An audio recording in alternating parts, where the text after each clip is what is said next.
Chris Jackie will kick it off. He's been the hero in Arizona for the last few weeks. They've won 7 games in the closing seconds to get here. David Palmer will start handling the ball for Minnesota. Palmer to the 20 and down at about the 19. Let's look at the Minnesota offenses.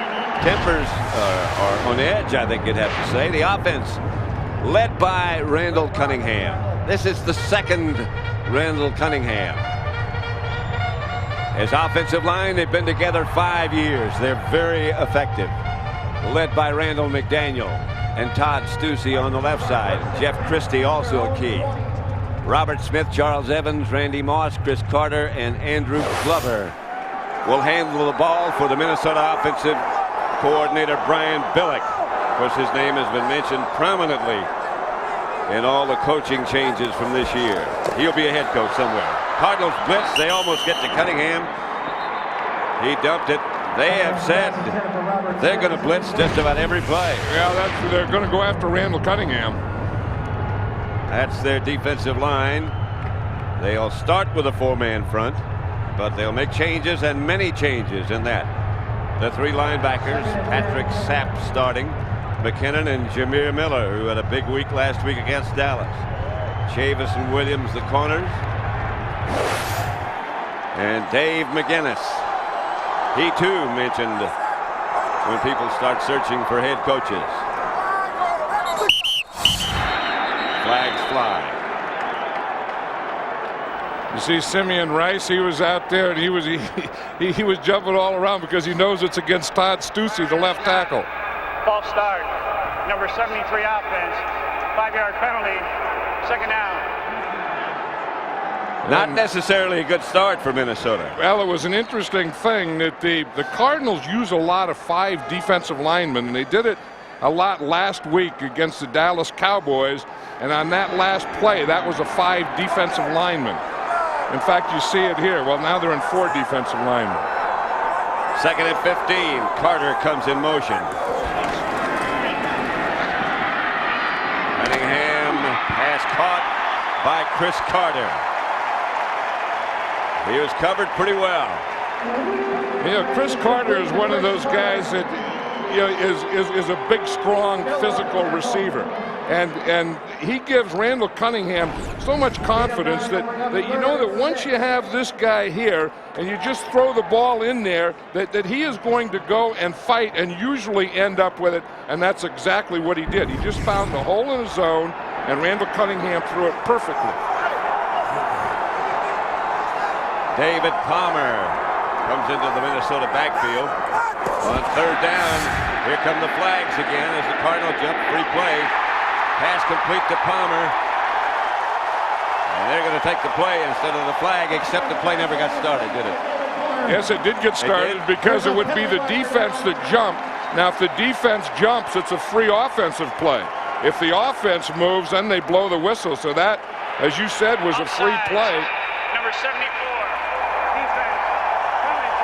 You're exactly right. And Randall Cunningham knew that, and he just stood in there. And he had David Palmer. You see David Palmer coming out of the backfield. Randall Cunningham stood patiently and threw the ball. Here's the Minnesota version of no huddle. They're up and quickly ready to go. And the Cardinals again come on a blitz, and Robert Smith gets the carry. Patrick Sapp got there almost the same time the ball did. You know, this is the same thing that they did against the Dallas Cowboys. Is what they want to do is get the pressure right in here, right now. If we just start, you see, you want to step up. See how they step up? Then they want to hit the gap. You see right here, you don't want to give it away yet, but you want to get up there and hit the gap after they have counted you as being back off. And that's exactly what Sapp did. He timed it perfectly. 2nd and 14. Single setback is Smith. Cunningham drops, has time. Pass caught. Chris Carter again struggles for a 1st down. I think that was one of the things that the Vikings have. As I said earlier, they're going to move the ball around, and they know that the Arizona Cardinals are going to take away Randy Moss. They're putting Aeneas Williams out there. They were playing him with a lot of nickel. So if you're going to concentrate on Randy Moss, what better guy to go to than Chris Carter? There's Aeneas Williams out with Randy Moss. And here's Robert Smith. And he can turn a shortly designed play into a first down, and he does.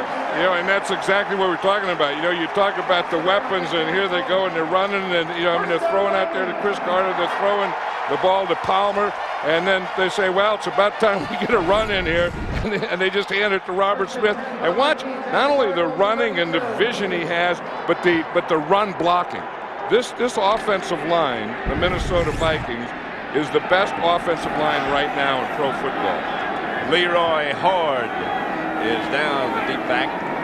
He's in there as a load runner and a blocker. And he is a load. Horde struggles for about 4. Andre Wadsworth. Yeah, he said about a month ago, he said, I'm the type of back, if you need a yard, I'll get you 3 yards. If you need 5 yards, I'll get you 3 yards. But he's even more than that. I mean, every time you say that, he can also break one through and get that 20 or 30-yard gain. And once he breaks through into the secondary, there's not a lot of anxious defensive backs to tackle him. Have you noticed that? Yeah. And if I were a defensive back, I think I'd agree. Here's Robert Smith again. Puts his head down and gets about 3. This is a fine offensive line, and I think one of the keys, John, we've talked about it often, is that they've been together as a unit for about 5 years. Yeah, and that's where it all starts. I mean, if you don't have that, if you don't have this group right here, then you can have all the Randy Mosses and Chris Carters and Robert Smiths and all those guys you want, but it's very academic, because the first thing that happens is these guys have to block. 3rd and 1. Look who the quarterback is. David Palmer. Could be a direct snap to him. He can throw it as well as run with it. Got the first down. See, what they did is they came in and they switched. They put Randall Cunningham, the quarterback, out as a split left end. And then they put Palmer as a quarterback, and he just got in a shotgun. Here's Randall Cunningham. He's out here, and here's Palmer right here. You see, and they just snap it. They just snap it to Palmer. Now he starts out, and this is going to be a run here. But I watched him in practice the other day, and they also have a pass off of that with Palmer throwing the ball. Shades of the old single wing or the A formation. Yep, you got to watch these Minnesota Vikings, I'll tell you. Smith hit right at the line of scrimmage by Ronald McKinnon. Give it to Robert Smith. You know, and you know, the thing is, we talk about these Vikings and all the weapons they have, and it all starts with that offensive line. But Brian Billick does a great job of calling this game too, because he really does. You can have weapons, but if you don't use them and mix them up and become one-dimensional, you're easy to defend. The way Brian Billick is mixing these things up in his first drive, it's darn near really impossible to defend. Smith is the deep back. Cunningham rolls and gets it out to Smith. Inside the 5 to the 3. Lassiter. But as Randall, you know, this is something Randall Cunningham is really starting out this game calm. You know, a lot of times quarterbacks start out and they're a little anxious early in the game. This is a bootleg. He fakes to the left, comes out here to the right, and just that easy touch pass out there to Robert Smith. You know, Randall Cunningham, the way he's playing now, he can throw every type of pass. With feel, with touch. When you have to throw it up and let somebody run in, he can do it. Yeah, but he's so calm. I mean, it looks like everyone is going hyper around him, and he's just staying calm in there. Horde. About the half-yard line. That's the 3 yards he got. You need a yard, I'll get you 3. I would say that they leave Leroy Horde in there again. And, you know, Robert Smith is more of a slasher, and he'll get you the big plays. Leroy Horde is your pound guy that runs inside and gets you that short yardage. Yep. And he's usually the guy, if they run, that gets the ball, or if they don't run, they fake it to him. 9-year veteran from Michigan. 2 tight ends set up this time. Carter stays in. Horde goes into the end zone. Touchdown, Minnesota.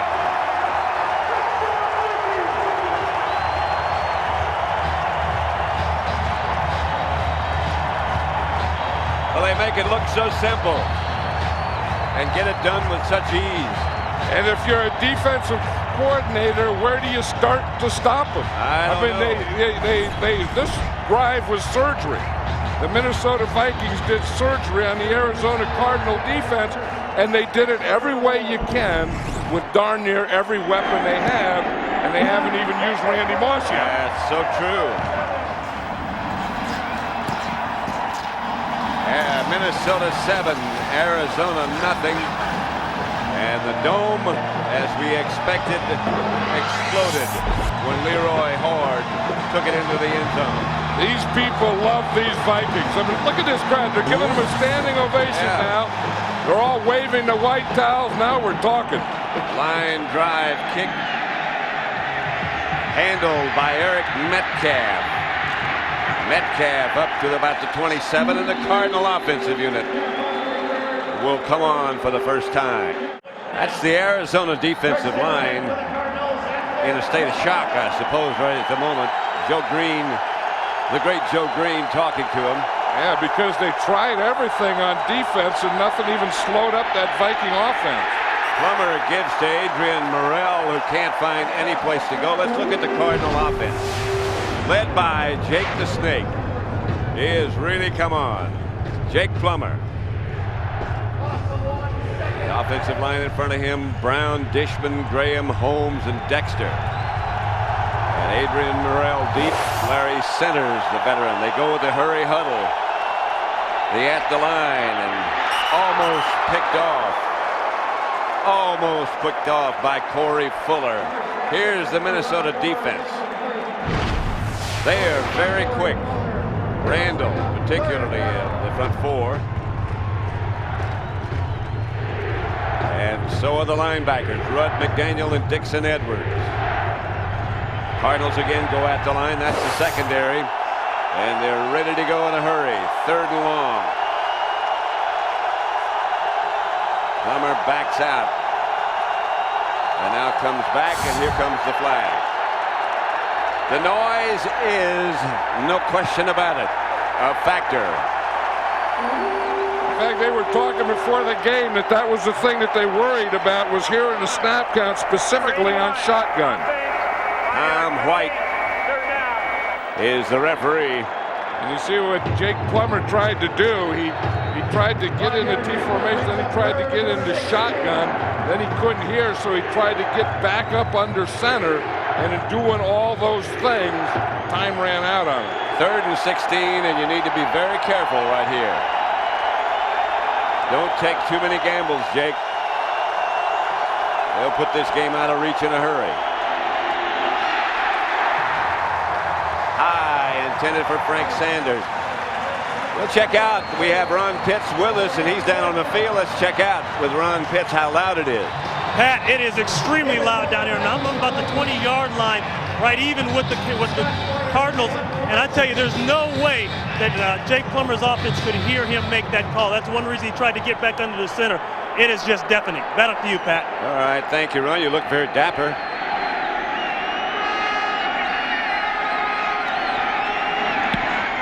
The punt to David Palmer. Scott Player. Palmer handles. Jumps around. He can do some things with the ball when he gets it. Including playing quarterback. Yeah. You know, in the AFC, we know it's going to be either Denver or the New York Jets. And the NFC, we still got Atlanta. And it's going to be one of these two teams. Robert Smith stopped by Lassiter. Lassiter making too many tackles. Yeah, and that's the thing that you don't like when you're free safety, and that's who you're talking about here. Lassiter, the free safety, making tackles. That means that before Lassiter gets here, you've gone by the defensive line and linebackers, and that's the last thing that you want is your free safety to be making a lot of tackles. Palmer again at quarterback. And here he goes to the left. He's got the first down at tailback, I guess you'd have to say that is. Well, it's the old single wing tailback. Yeah, but the big thing is Randall Cunningham splits out at left end. He got a little block out there. Yeah. They ran to the side. Watch, here's Randall Cunningham out there. Now he comes up there. He knows that the run is to his side, so he comes up and gets in a little blocking deal there. Yeah, he does. Against Corey Chavis. Yeah. Corey Chavis is the starting rookie corner and wonder what in the heck is this? I'm covering a guy, and out comes a quarterback in front of me. He had a scouting report, a thorough scouting report on all the wide receivers, but none on Randall Cunningham. Here's Cunningham dropping, looking, and taken off. To the 40. Jameer Miller made the stop. You know, if we look at the Minnesota Vikings on the first 15 plays, look at that. They had 10 runs, 5 passes, and they had a different formation on every play, 15 different formations. And talking about different formations, the Arizona Cardinals had a nickel defense on that last play on first down. So they're trying to change things up to try to get something to slow up this Viking offense. 2 tight ends set up, 2 wide receivers, 1 back. Cunningham drops, gets it out to Smith. Gets a couple. Yeah, this is the difference, I think, between regular season and playoff with Robert Smith. Remember during the regular season we were talking to him and says, you know, everyone talks about all my injuries and I've had all these injuries, and he said I've narrowed them down that they're all on the sidelines and it's fighting to stay in bounds. All my injuries have been out there, so now when I get close to the sidelines, I manage that and just go out of bounds. Now, on that one, he put his head down. Yep. He didn't go out of bounds, but he said every injury has been on that type of play that just happened there. But these are playoffs. These are sudden death. That's Palmer in motion, and this is Cunningham out to David Palmer. And he gets a first down for Minnesota.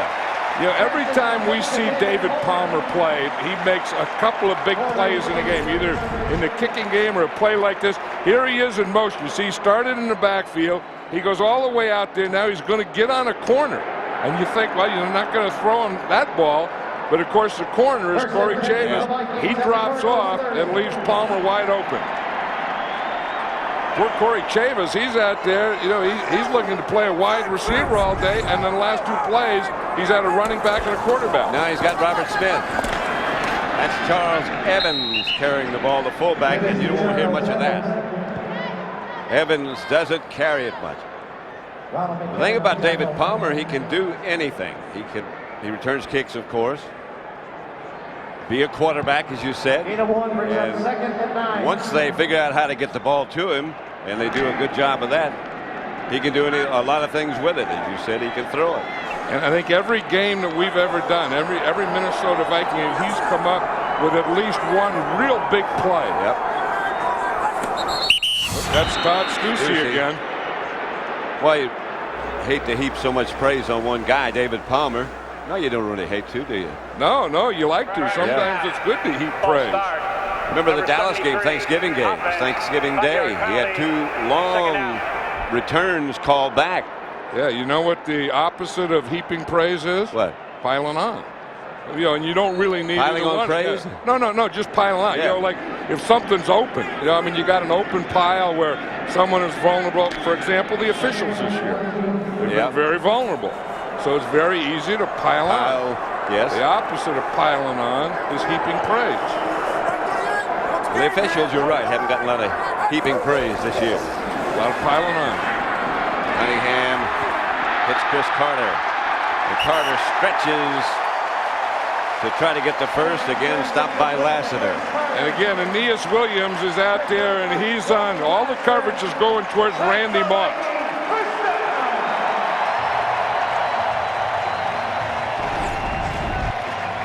Watch Todd Stussy there after he's been offsides a couple times. That's a way you get an offensive lineman's concentration back. You do that, you just punch him in the mouth. That's what Jeff Christie, his own guy, said, hey man, you know, it's one quarter, we're playing pretty good football here, but you've had 2 penalties. So he goes, whap! Palmer again at quarterback or tailback. As we said, here's the pass. Well, he brought it back down. Got close to the sideline and got rid of it. Yeah, I saw that in in practice. That's the one that he ran in practice. And in practice, it worked a lot better because he threw it for a touchdown pass, and that was the play that they were trying to set up. I mean, Palmer there, he's a quarterback, and he's going to come in there, and he ran to the right and he ran to the left. Here he is here. He's going to come out to the right. Now you see the 2 receivers here, and you'll see what he's looking at. Here's Randy Moss. He's running an option, and he's kind of covered down here. But the guy that he was looking for was a deep guy back here. That's the guy that he threw it to in practice. They can line up quickly again. This is Smith to the 10 almost. Just a little bit shy of a first. Speaking of being at practice, Friday we were there. Wasn't that a good practice? You know, everything that they do is up-tempo, and their defense is up-tempo, their offense is up-tempo, their scout team is up-tempo, and that's an amazing thing. The head coach, Denny Green, I've never seen this before, but he's done it ever since he's been at Stanford. He runs the scout team. So if they're practicing defense, he runs the offense. If they're practicing offense, he runs the defense. And boy, do they give a good look. They really do. Cunningham, first down. First and goal at about the 8. That had to be an automatic there, the type of thing. Randall Cunningham gets up, and he's looking for a soft spot or a bubble, they call it. And if he sees a bubble at the line of scrimmage, he is going to go in a quarterback sneak. You see, there's no one right in here. You see, and he sees that if he just takes the ball and just gets right in behind his center, there's no way, because the center wasn't covered, there's no way that they could stop him short of the first down. They're going to change ends. That's the end of the first quarter. That's a beautiful mansion. Looks familiar. Yeah, it was great. We had dinner there the other night with the new governor of the state of Minnesota, Governor Jesse Ventura, and Jesse and his wife Terry invited us to dinner. It was great, wasn't it? We had elk, man. We had a great meal, great visit. Cunningham has the pass picked off in the end zone by Enos Williams. Out to the 10. Got some room now. Knocked out of bounds by Leroy Horde. Yeah, we were talking about that Randall Cunningham hadn't thrown the ball to Randy Moss yet. And again, Aeneas Williams is man-to-man on him. Here's Randy Moss here. Here's Aeneas Williams. He's going to try and throw the slant. You see Aeneas Williams starts up, then he backs off, and then the slant, he jumps the slant. Yep. He undercuts it. He knows that it's a slant because he can't go any deeper. He's in the end zone. So the minute that he sees this thing, you see he just jumps underneath it and comes up with a great interception. They've stayed away from Aeneas Williams. They finally went to him, and look what happened. The Cardinals have the ball. They ran only 3 plays in the first quarter, had the ball only 54 seconds. Plummer, incomplete, no flag. And here comes one. There is a flag. Well, until right now, their total yards has been -1. I think Randall Cunningham, when you saw him talking to Randy Moss here, he was talking, you know. Number 27, defense, having a first down, spotted a foul. Corey Fuller. Every wide receiver is always open, and I think he was probably saying that he was open. Here's Corey Fuller here, and you can see that looks like good defense to me. I mean, I know that the rule is that you can't touch the guy when the ball is in the air, but Corey Fuller looked pretty good on that play. The Cardinals again start from the hurry-up huddle, and they almost don't get the play call before the clock ran out. There's a flag on the play. You see who got that penetration is Jerry Ball. Boy, is he a first down defensive player. And is he quick to be so big? So quick he was offside. You know, he lines up, he takes all the ball that he can, all of the football that he can. Ball takes all the ball. number 96. Defense, 5-yard penalty, first down. And Jerry Ball doesn't do a lot of stupid things, and he's saying that the ball moves. And here's Jerry Ball right here. And he's saying that the ball moves. It was the center's head. The ball didn't move. Ball did not move. No, he was wrong on that. It was the center's head that moved. Plummer.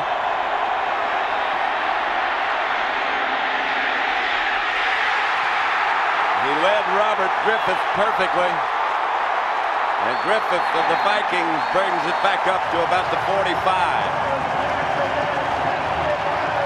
Robert Griffith is a strong safety who also plays corner on nickel. That time he was trying to throw the ball deep to Frank Sanders. I think Jake Plummer held the ball too long.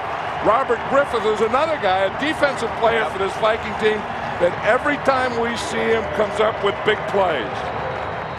See, here's Robert Griffith here, and the reason he makes the interception is when the tight end blocks, he's free. So he just drops right back here.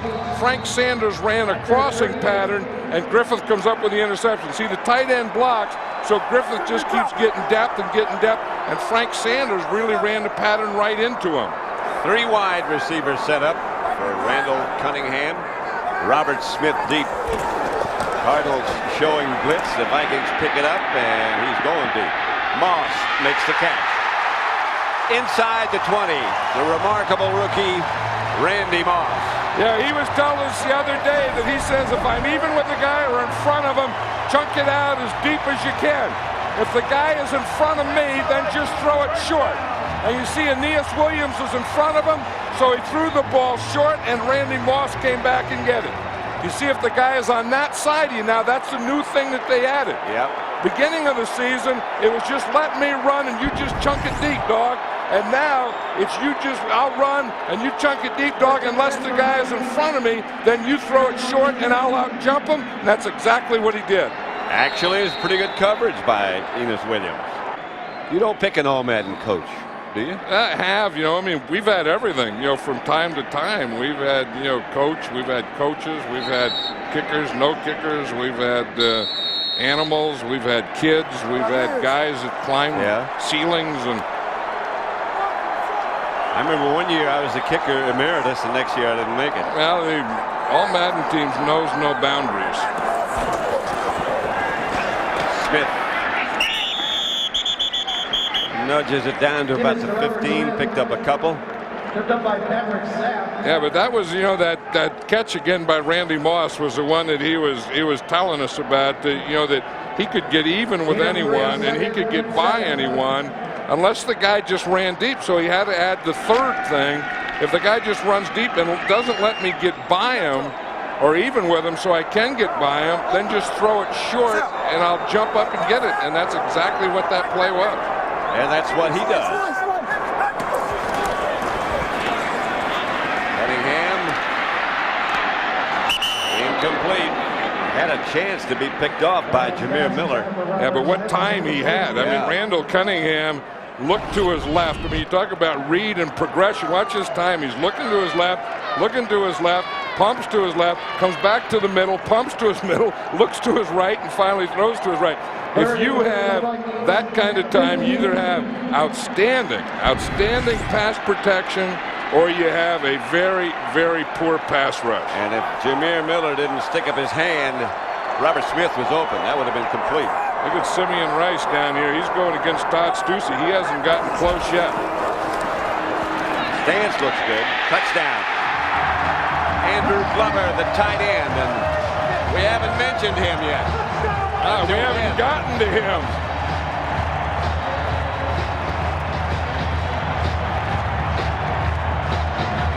Cunningham to Glover. That's what Randall Cunningham was saying the other day. I mean, here's Glover right here, and they split them out. You see they have a bunch out there. They have 3 receivers, 2 of them being wide receivers, the guy in the middle being the tight end, Andrew Glover. And just look at the difference in size. The guy who caught the touchdown pass is 6'6". Minnesota 14, Arizona nothing. Second quarter. But this ball usually for Mitch Berger usually goes in the end zone or through the end zone. This one can be returned by Metcalf. But maybe it was a mistake. Chris Walsh down to make the stop at about the 15. First and 10, Arizona at their own 16. Jake Plummer, pump fake, intercepted. Robert Griffith again. His second interception. They won't even have to move the sticks because the Vikings will have it inside the 20. First down. Yeah, Robert Griffith, we were talking to him the other day, and he said that he lost 8 pounds to play this game because this game is more about coverage for him than it is playing against the run. And I'll tell you, those 8 pounds that he dropped, he's playing today at 192, has really helped him. Here you just see he's just free. And he's just sitting back there and he's reading Jake Plummer. That was not about a great interception. That was about a poor or high pass. A high pass by that man, Jake Plummer. First and 10, Minnesota at the Cardinals 16. And this Viking defense has really rattled Jake Plummer. You can just tell that. I mean, he has no rhythm. He has no confidence. He has nothing yet. The combination of everything has rattled him. That's Robert Smith inside the 10. It'll be first and goal there. You know, it's a very intimidating factor. I mean, this offense and what they're doing, the defense and what they're doing. And then the third thing, I think, is this crowd and what they're doing. I think that they've really been affected by the crowd. No question about it. And they've been affected a heck of a lot by this Viking offense, too. Yeah. That last touchdown to Andrew Glover, they had McCleskey was on him, and Glover is 6'6", and J.J. McCleskey is 5'8", and they've been having those kind of mismatches all day. Second down, I beg your pardon, it's not first. Cunningham has it batted down. If he tried to go wide to Chris Carter, it was batted down by Andre Wadsworth. Yeah, that's the thing that you do as a defensive end on a 3-step drop. You see Wadsworth right here. If a quarterback takes a 3-step drop, what you want to do is get a little pass rush and then get your hands up because you're not going to get to him. Now watch Andre Wadsworth out there. You see he just starts up the field. He's not going to get to Cunningham, so the next best thing is jump up and take a lane away from him. Third down. They are 5 for 5 on third down conversions. They Carter in motion. Cunningham drops.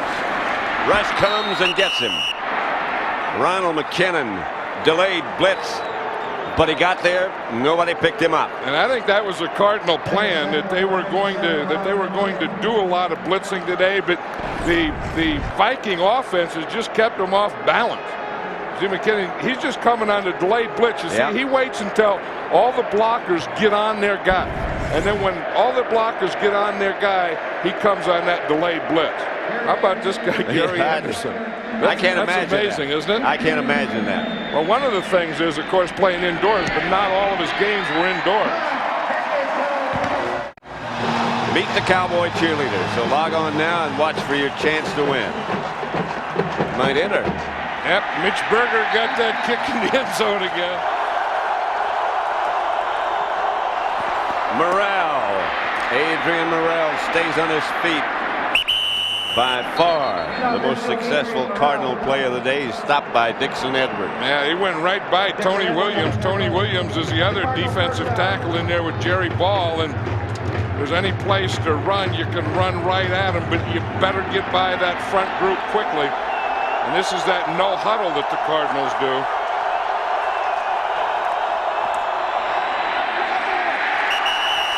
Morrell again, no gain. Stopped by Ed McDaniel. He's had a great year. Yeah, you see, we can see this at the line. And in fact, the Cardinals started to do that. Then they decided to go in a huddle. Jake Plummer has 2 signals. He can either signal to huddle up and they come back, or he can signal at the line. The first one was at the line. This one was a huddle. Ron Pitts said they had decided to go on a quick count to try to take the crowd out of the game. Plummer outside Larry Senators. Senators outside the 40. about the 41. And Jake Plummer has to get something started, and that's it. I mean, that's the first pass that he completed. And you know, any quarterback, you know, I mean, it's easy to say a young quarterback has to do that to get confident. I think any quarterback has to get that first completion. You'll get something to build on, and when you're in the second quarter and you still hadn't had your first completion, you start to get a little frustrated, and I think that happened to Jake Plummer, or is happening to Jake Plummer. They need 3 for a first. Jake goes on the fade pattern to Rob Moore, and he'll get the first. Yeah, see, anytime you see a press coverage, that could be an automatic. Now, here's a press coverage right here. And you see he gets right by Hitchcock. That's a heck of a move by Rob Moore. Yeah. Not making the catch, but that move, that swim move, in fact, that's a defensive line move to get away from the press corner because you know that you're going to get that quick up. And they hurry up again. Morrell gets away from one tackler, gets the ball ahead, stopped by Tony Williams, but gets 3 or 4. Now we can see the at-the-line huddle right here. You see all the guys come in. Jake Plummer tells them all what to do. Now they go out to their assigned position. They give them the formation and the play. Ready to go with more than 20 seconds left on the play clock. Morrell. Loss. Flag on the play. You know, that's the good news of that fast-paced offense is that you can get up and you can get a lot of plays off, but if you don't get first downs, then it works against you because what it does is it brings your defense right back on the field. And they don't get much time to rest. Number 90. Offsides against Minnesota. Derek Alexander. Mark Trestman was saying last night, and other members of the Cardinal staff were saying, there's Foge Fazio handles the defense for Minnesota. Yeah, you see what Foge is doing there is he has the wristband. Now, if they use the at-the-line huddle, he's going to use hand signals. If they get in the huddle and he has his normal time, then he calls those defenses off of that wristband. Deep is Morrell. Plummer. Incomplete. Flag on the play again. I started to say, Mark Trestman was saying that this hurry up, this at the line business fits the personality of Jake Plummer. It does. The Vikings were in a zone blitz. Derek Alexander dropped out. Number 96 defense lined up in the neutral zone. It's a 5-yard penalty. That's Jerry Ball.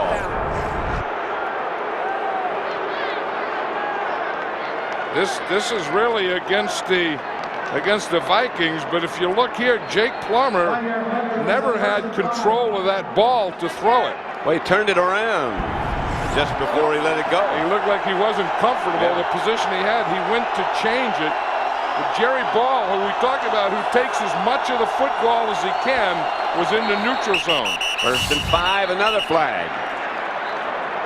This one is against Arizona. There's Foge Fazio. He's Prior to the snap, false start.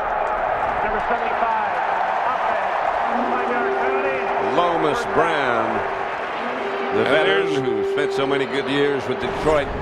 That's the last guy that you would expect, Lomas Brown here, a 14-year veteran. And if you have to say, you know, who's the best offensive lineman on this Cardinal team, it's Lomas Brown. Who's the most consistent, it's Lomas Brown. Who would be the last guy that would be jumping? I mean, he played all those years at Detroit. He played so many games here. You would say Lomas Brown. He's the first guy. Plummer gets it to Sanders across the middle, and Sanders will get enough for an Arizona first down. And Sanders is saying it's about time. And now, again, the Cardinals are going in the at the line. You see, they're not huddling up. They're just right at the line. He just calls the plays. He tells the formation here. You see now the Vikings, they can't turn their back. That's the big thing in the defense is you can't turn your back to the offense because you never know what formation they're going to get into, when they're going to break, or when they're going to snap the ball. That's one of the things the Vikings were saying. We got to remember to face them. Handoff is to Adrian Morrell, was stopped right at the line of scrimmage by Dixon Edwards. Flag again. You know, whether this thing is really effective or not, and it is working pretty well, this at-the-line huddle, it's getting a lot of penalties on both sides. A lot of people in the conference. Well, I think they have 3 in the conference and 2 that are guard dogging them. There's no infraction on the play. Second down. False alarm. I wonder if there were no infraction, what it was. What was the discussion in the conference about?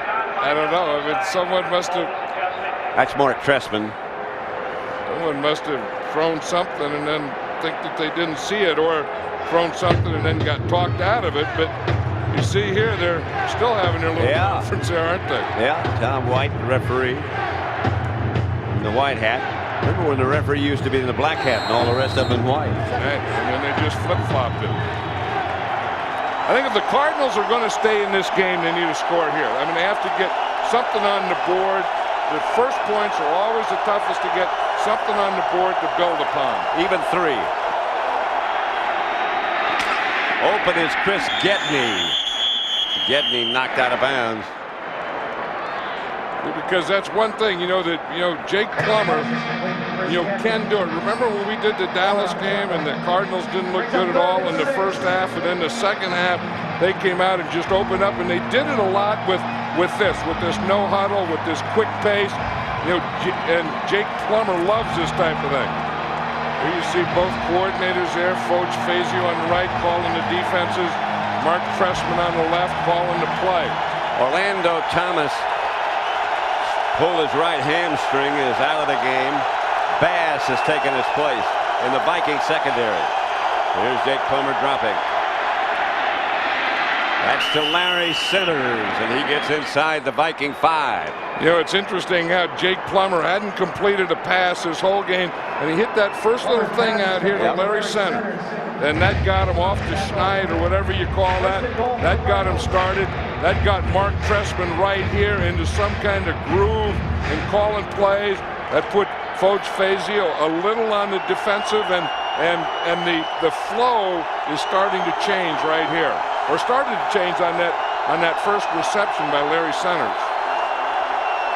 Plummer's 5 out of 5 on this drive. Knocked in the air, incomplete, a flag on the play. Corey Fuller hit Rob Moore a little bit too early, in the opinion of the officials. Well, that was that slant, and remember how Aeneas Williams had played it earlier. Corey Fuller tried to play it like that. Pass interference. Number 27, defense. Foul occurred in the end zone. The ball was placed on the 1-yard line. First and goal. You see, here's Corey Fuller here. He's right here, so he's going to come in, and he's looking in at the quarterback. But you see, when he tries to get inside, right there's a little bump on Rob Moore. Did it with his body. And you see what Aeneas Williams did. Aeneas Williams undercut that thing and got an interception. Corey Fuller tried to ride it in from behind, and when he tried to go over the top, he got the penalty. Mario Bates is deep. He gets the call, a carry, he doesn't make it.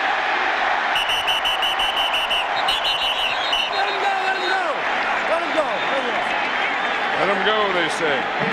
Let him unstack. Yep. Adrian Morrell is the starting tailback for this group. But Mario Bates they put in short yardage and goal line, and you see Bates, he's in the I formation. Jurius Hayes is the lead blocker, and the Vikings give him nothing right there. Second and goal at the 1. Dwayne Rudd was right there at the hole. Both of those safeties were up there. That's another guy who's looked good every time we've seen the Vikings play. Robert Griffith.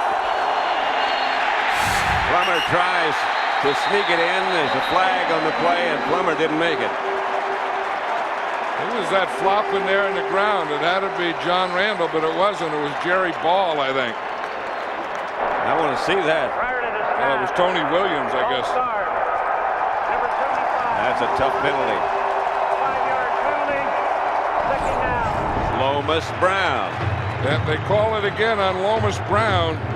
No, that's not Lomas no, Brown. it's not.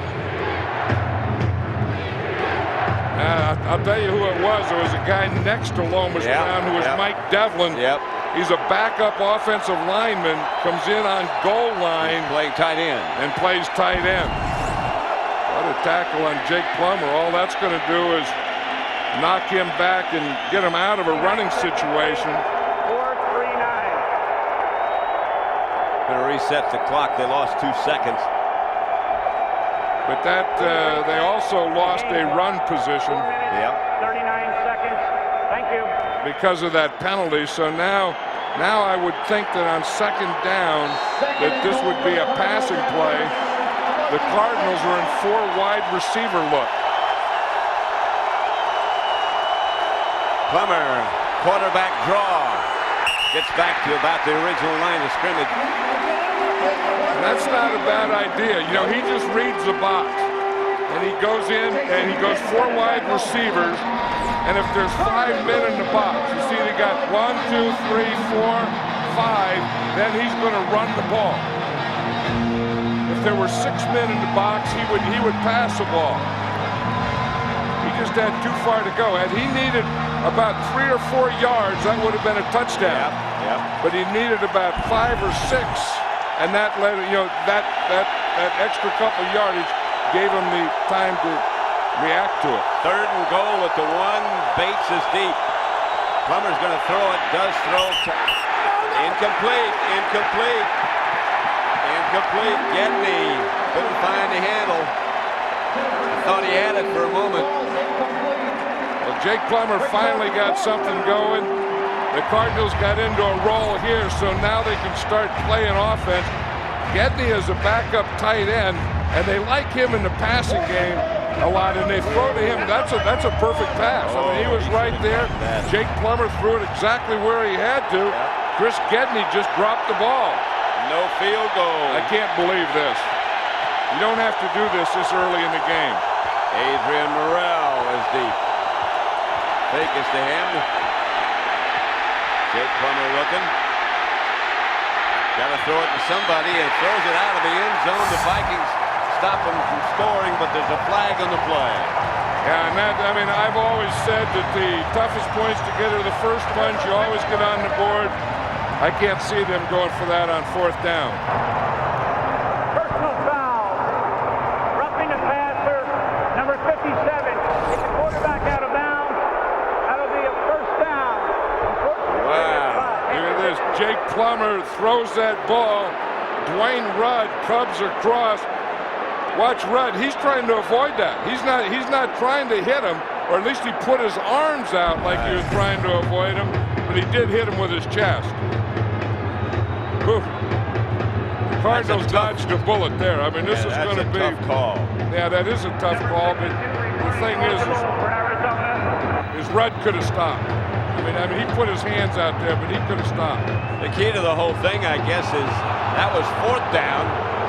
Now it's back to 1st down. They got 4 more pops. Yeah, and the mistake that the Cardinals made, they got erased. They had an eraser on that pencil. Oh, boy. Do they ever. Bates gets in the end zone. Touchdown, Arizona. Touchdown, Cardinals. You saw Vince Tobin's signal go for the extra point. Don't go for 2. Yeah, well, they finally got on the board, and Jake Plummer is getting some confidence now. The offensive line has some control. They got a break by getting that penalty when they elected to go for it on 4th down, and now they're back in this game. Yeah. But again, it all started with that little pass to Larry Centers, and that's why Larry Centers is so important to this Cardinal offense and always has been. 13 plays, 80 yards, 7 minutes, 52 seconds. That was the second play, the play you're talking about, second play of that drive. Flags on this play. And isn't it something how the tempo of this game has changed? When the Cardinals went to that no huddle, it changed the whole tempo, and we've had about 7 or 8 flags since that point. And how about the noise? Listen, the crowd has settled down. 94 offense, 5-yard penalty, retry. Well, you know, that's always been the way to take the crowd out of there, is to do well, because if you're doing well, if you're the visiting team and you're doing well, then if the crowd yells, they're yelling for you. Chris Jackie hit the extra point. Now he'll have to do it from 5 yards further back.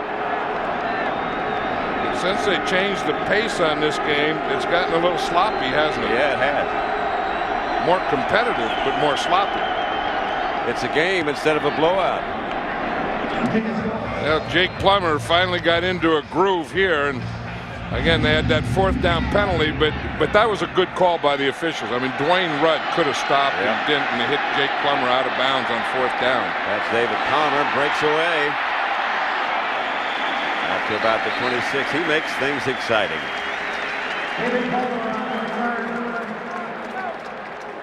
There's Dwayne Rudd there, and I think, you know, he probably knows it, because when he hit him, I mean, it was after Jake Plummer had gone out of bounds, and he put both hands out, but that doesn't mean just because you put both hands out that you can hit him. Plus, he had already thrown the ball. Yeah, and the ball was gone. He was out of bounds. Everything was wrong with that one. The Cardinals are in a nickel defense, 5 defensive backs now on 1st down. Cunningham put his hand on his left hip as if to change the play. That's Robert Smith. Well, you know, that's one of the things that you do when you go to nickel. What they do is they bring in Tommy Knight, number 22, so he gives them their 5th defensive back.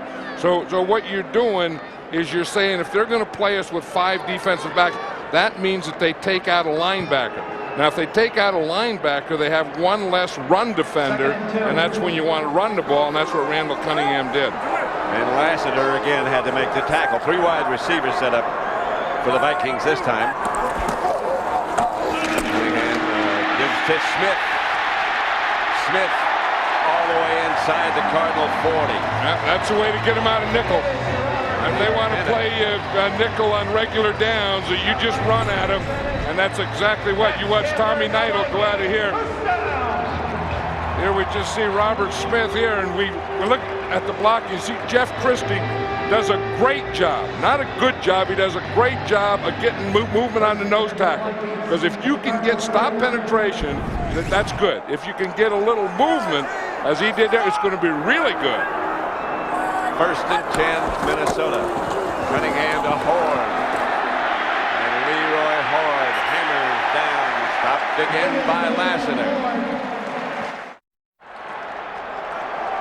The 49ers fought valiantly, didn't they? They sure did. Smith again steps in and out of tackle. And gets enough to get down to about the 22-yard line. You know, that's one of the things we talked about. What started this running here of the Minnesota Vikings, it was a nickel defense. And anytime they use nickel defense, the way you run them out of nickel defense is by running the ball. But I think then they found something that's pretty good here, and running is also a way to get control back of the game. Another one of the many things they do so well. Carter, no. Well, you aren't going to see that very often. No, and you know what? I mean, Chris Carter is a great receiver, and he's even better when you get in the red zone. He got too close to his body. Yep, that's exactly what happened. But he had it out there in his hands, and I think as he brought it into his body, I think it hits his face mask.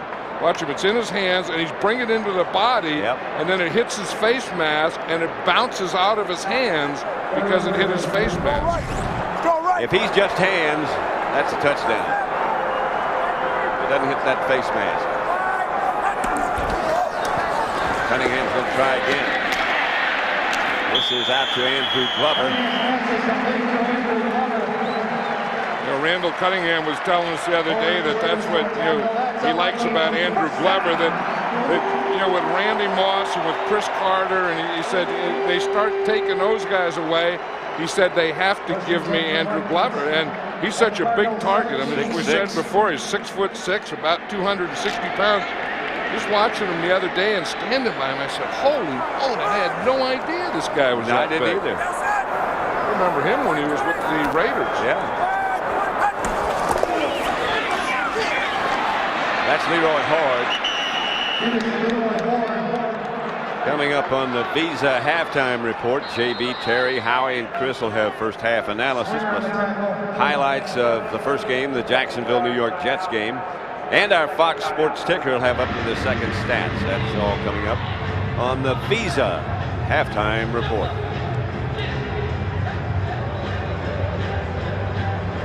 I tell you, this Minnesota Viking team has really had the way with this Cardinal defense. And again, we've talked about the running back, you know, Robert Smith, and then they go to Horde, and they have Palmer back there and the wide receivers. But again, it all starts with this offensive line, and they've really had control there. We showed what a great block that Jeff Christie made in there in the middle, but that whole offensive line has had control of that defensive line of the Cardinals this whole game. So much so that Lassiter, the safety man, has made 10 tackles already. You know, and when you talk about great offensive linemen, you have to talk about Randall McDaniel there, the left guard. He's like in the Pro Bowl every year. Here's Cunningham, gets away from one blitzer. Wadsworth gets the ball out to Horde. And Horde, touchdown. A delayed call. I think the official who was looking at it lost his whistle for a moment. That's where Randall Cunningham has always been so tough, is rolling out, scrambling to his right. This isn't a design play. He just gets out of that pocket, buys time, gets out there, and then he gets another look at stuff. He gets another look, and look what he finds. Leroy Horde, and Leroy Horde just got that ball inside the pylon. High ball. Enos Williams down. Well, Aeneas Williams has been doing such a great job today on Randy Moss. He's been covering him all over the field. Randy Moss has only caught that one pass against him. We talked about Randall McDaniel. Watch his block on that. I mean, watch his pass protection. I mean, he is so strong that he can just stand up and get his hands underneath you. And there's no way that when you get in that push, he just gets his leverage, and his arms and his shoulders are so strong that he just stops you. Has a very little push, and right now is stopped. Very unique stance.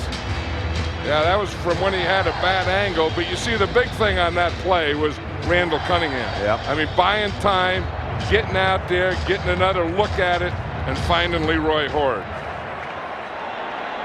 8 plays, 74 yards. The Vikings. And Gary Anderson will try the extra point. And again, he hasn't missed a kick of any kind. Extra point or field goal. There's only one word for that, isn't there? Yeah, there sure is. Don't forget, again, coming up on the Visa halftime report, J.B. Terry, Howie, and Chris will have the analysis of the first half.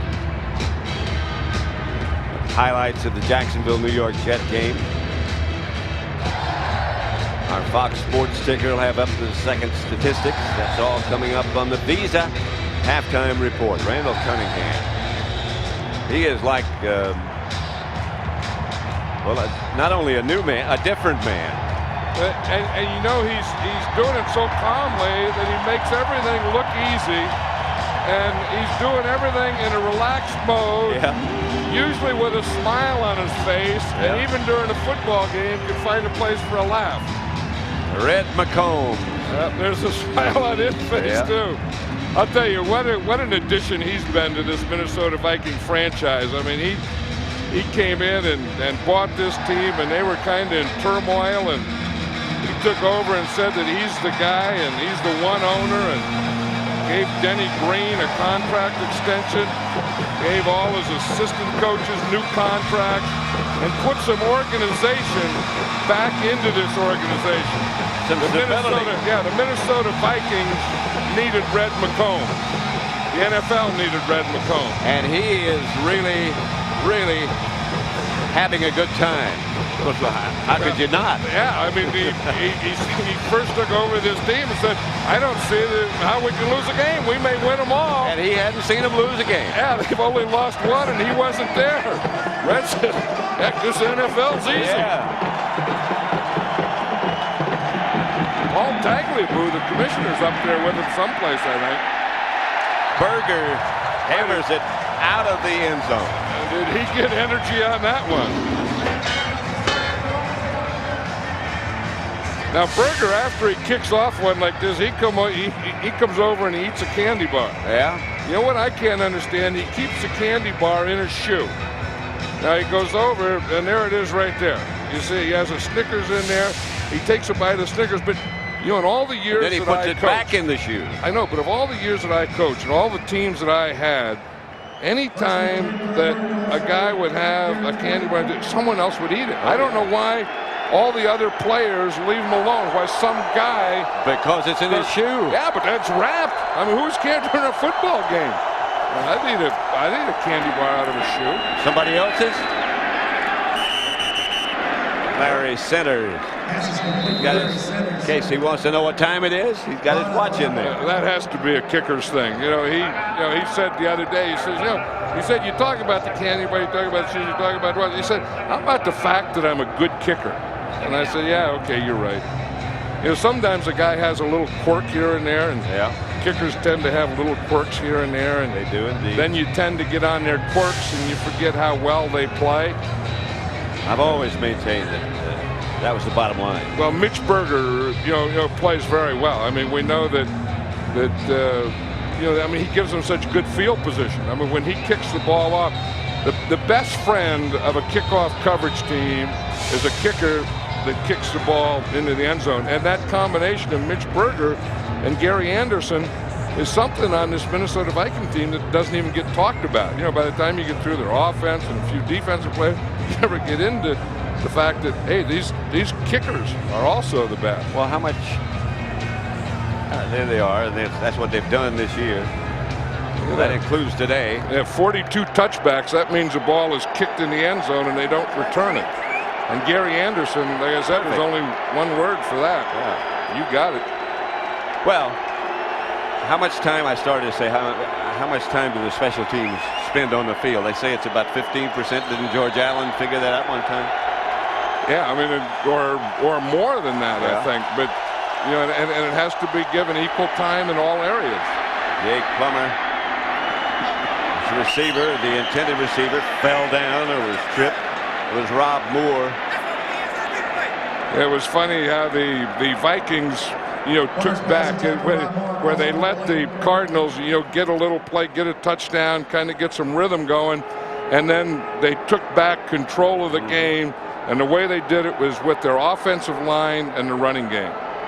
And then that rested their defense because of the long drive. Now the defense can come in there, they're fresh, they can go after them, and all these things is what team play and chemistry is all about.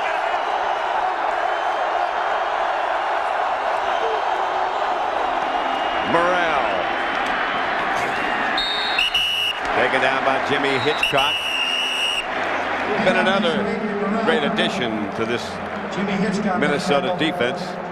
Well, it's one of those things that that's where they were vulnerable. That last year, the Minnesota Vikings were a good offense, but you could also score a lot of points against them, and they needed a corner. They got Jimmy Hitchcock. They got him from the Patriots, brought him in there, and he really solidified that right corner.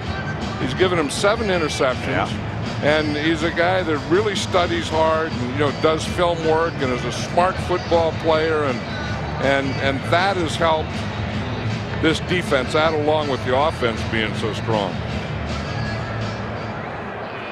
What the heck was Chris Carter doing? Did he have his shirt halfway off or halfway on or something? He had something like a flak jacket on, or a mini flak jacket.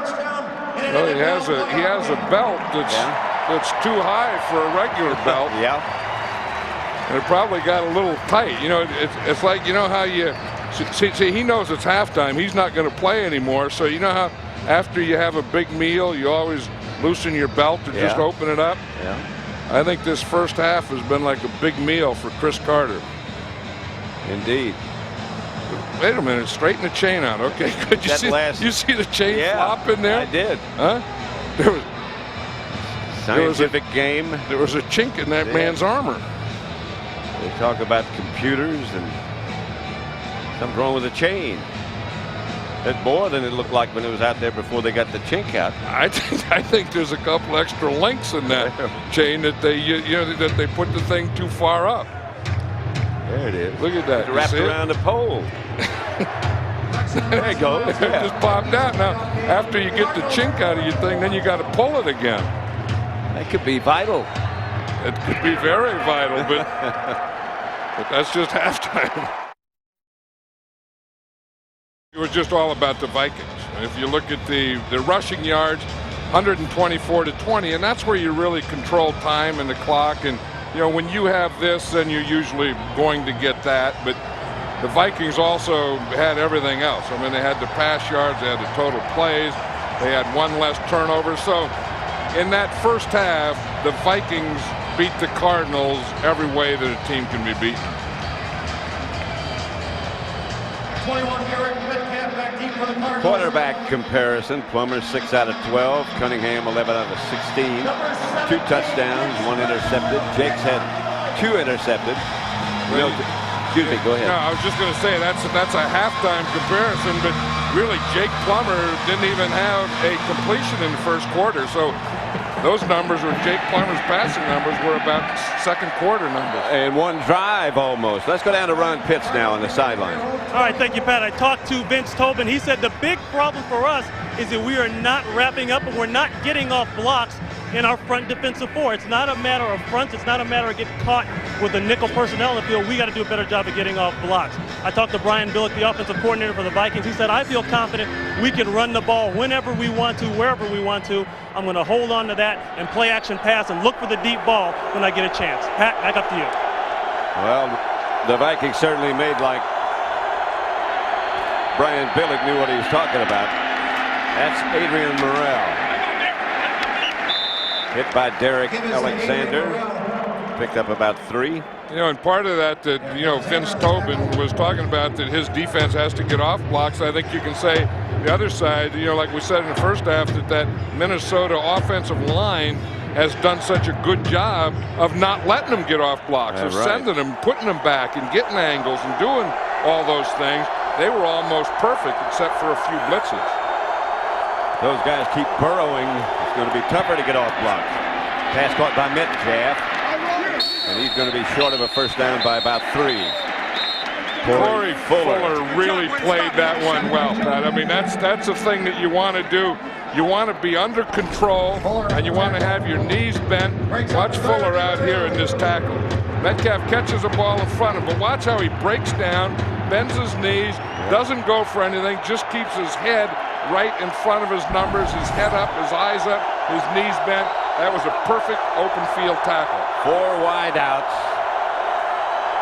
Good blitz time if you're the Vikings. They don't bring it.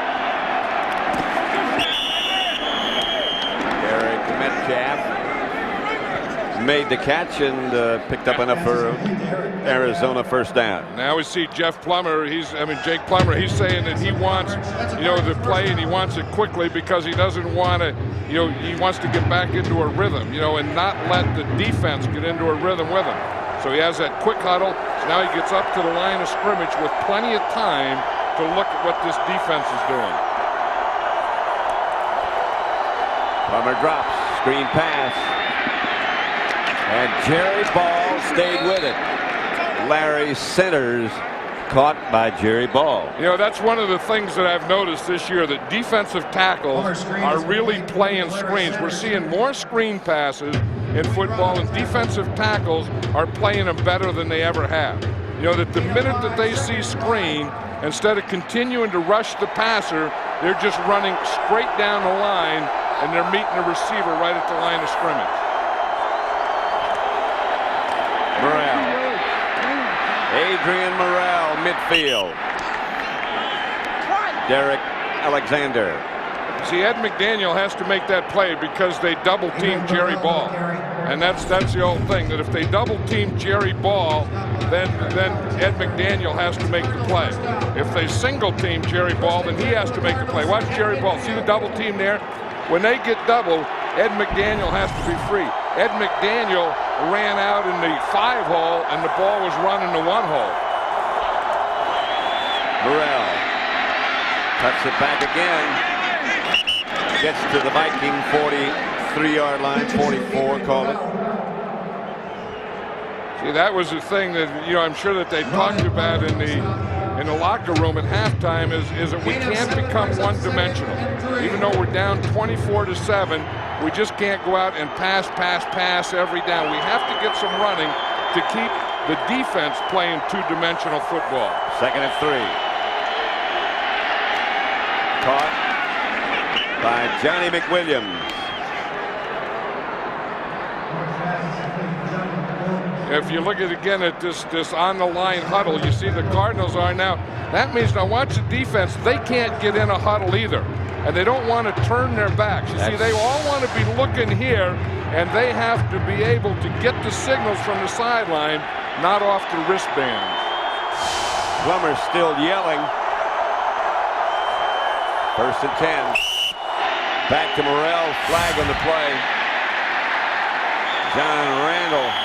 I thought I heard a whistle too, Brad. I thought I heard a whistle before the ball was snapped. In fact, if it's against the offense, we did hear Prior it. to the snap, false start. Number 64, offense, 5-yard penalty. 1st down. James Dexter, who's been playing pretty well. Yeah, he has been playing pretty well, and that's a funny time to have a false start because he's the right tackle, and the ball was being run to the left side away from him. Usually the guy that jumps is on pass protection, or the guy where the ball is being run at his hole. 3 wide receivers set up. Jake Plummer drops and throws. Pass is caught. Maybe it bounced, but the official says it is a catch. Ronald Moore. The official was right there, and he was saying good catch. This is one of the things, you know, that a lot of quarterbacks will not throw to receivers, but throw away from defenders. Yep. And I think that's exactly what Jake Plummer was doing there, and he says that he does that. You know, throw it in a place where you hope your guy can catch it, but you know that their guy's not going to. 2nd and 4. That's Morrell. Stopped by Tony Williams right at the line of scrimmage. I'll tell you, the guy that really stopped it was Dwayne Rudd. They were trying to get a lead on him, and he stuffed Larry Sanders. Watch Dwayne Rudd here. When he sees this run coming, he is really going to hit this thing, and he gives him no hole there. See him hit it there and take on the lead block? Yeah. And now when he did that, that forced the ball back to the inside. 3rd and 4. Rudd blew that thing up.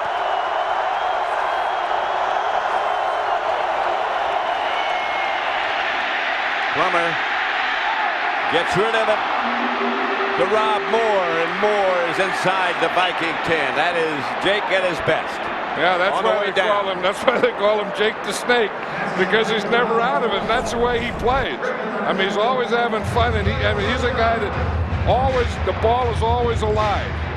And you see, he steps up here, then he moves around, and they got hold of him.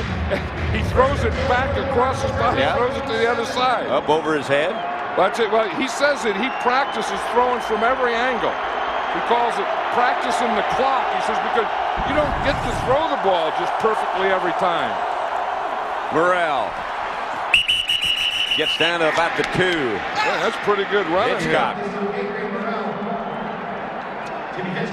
Like that last one that Jake Plummer threw, that was his first completion of breaking the pocket, and that's usually what he does so well. But I think the thing, you know, we talked about how Minnesota lost control there for a little, lost some momentum, and they got it back with their running. The Cardinals are getting it back with their running. Plummer didn't get in. Pass was complete to Sanders, but didn't break the plane. Corey Fuller has made 2 real good tackles on this drive. We talked about the earlier one in the open field tackle, but watch him on this one. Watch Corey Fuller right here come up and whack. That's the thing. He just knocked him right back where he came from. I mean, that is a tackle. I mean, you get underneath, you get leverage, and you just give him a lift. Doink. They need about a foot. Mario Bates is in.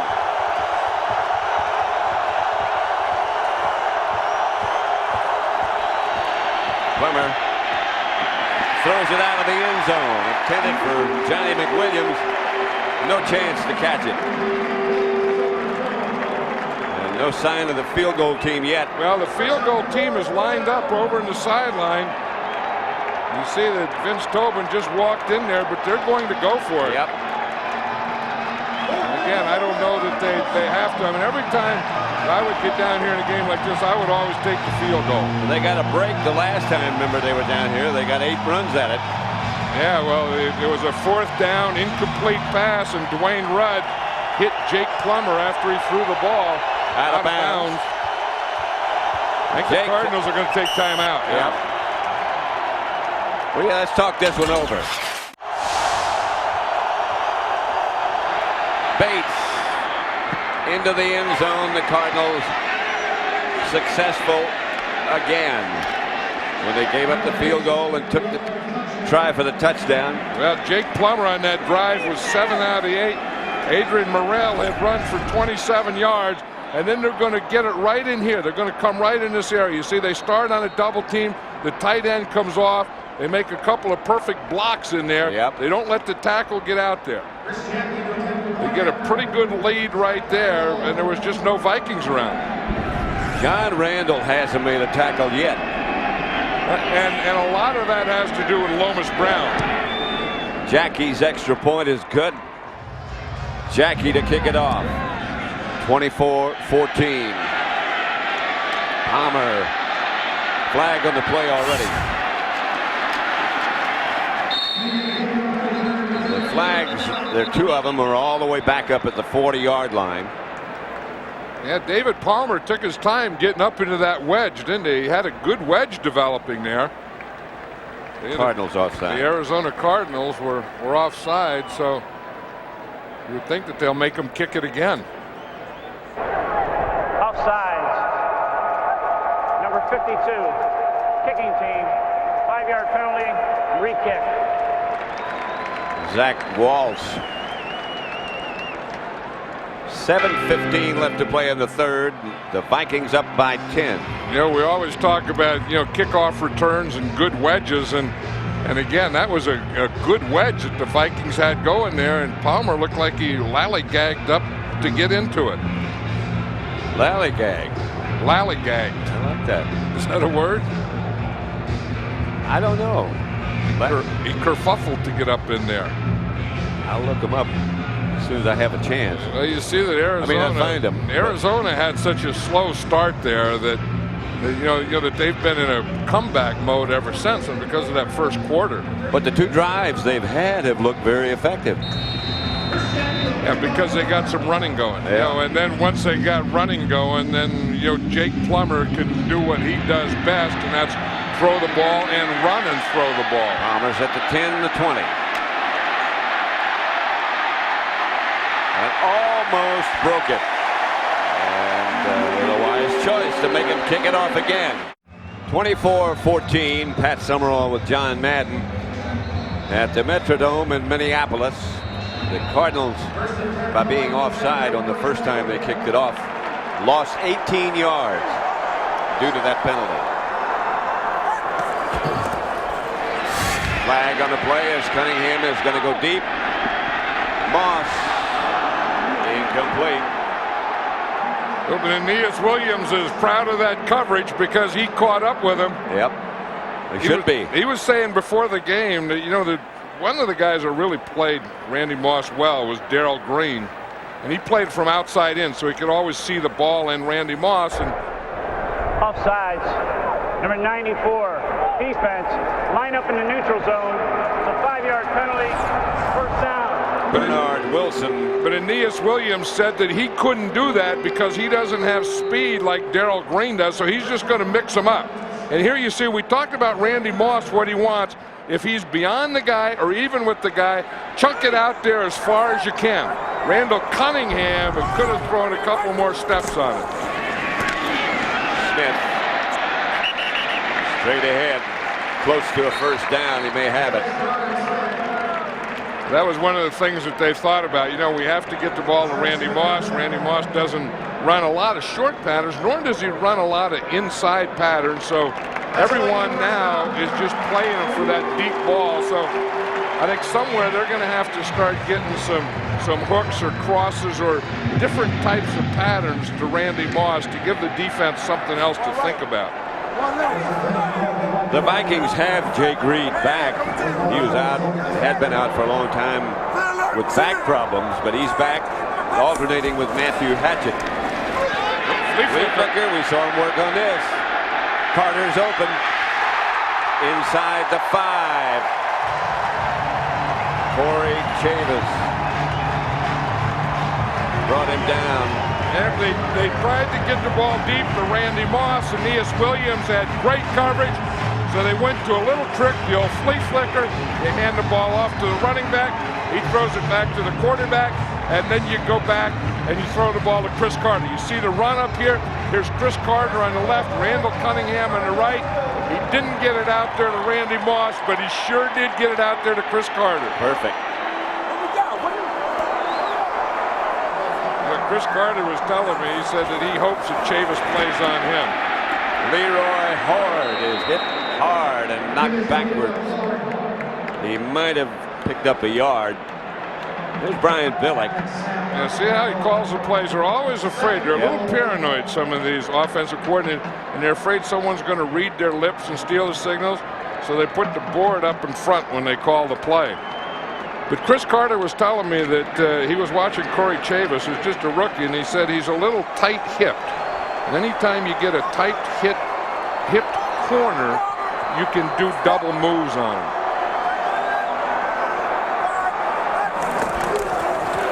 Cunningham, the fade, over Moss's head. Moss is getting a little frustrated there. And Aeneas Williams was right up there talking to him. He's going to run all the way back to the huddle with him. Aeneas Williams said, "You didn't have anything." Randy Moss said, "I had something."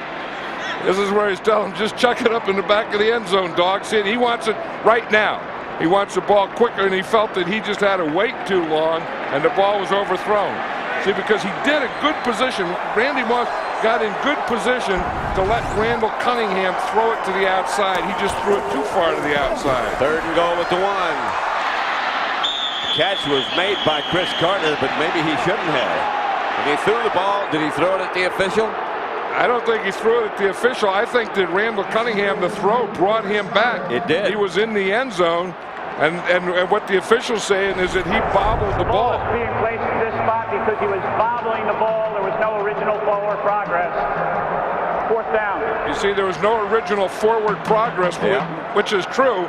He didn't have control of the ball. He was bobbling the ball, so it couldn't be forward progress stopped there. See, he still doesn't have control. He finally gets control, so that's where they counted him down. Anderson hits the field goal. Along with Gene Upshaw. Metcalf, 5 yards deep in the end zone, brings it out.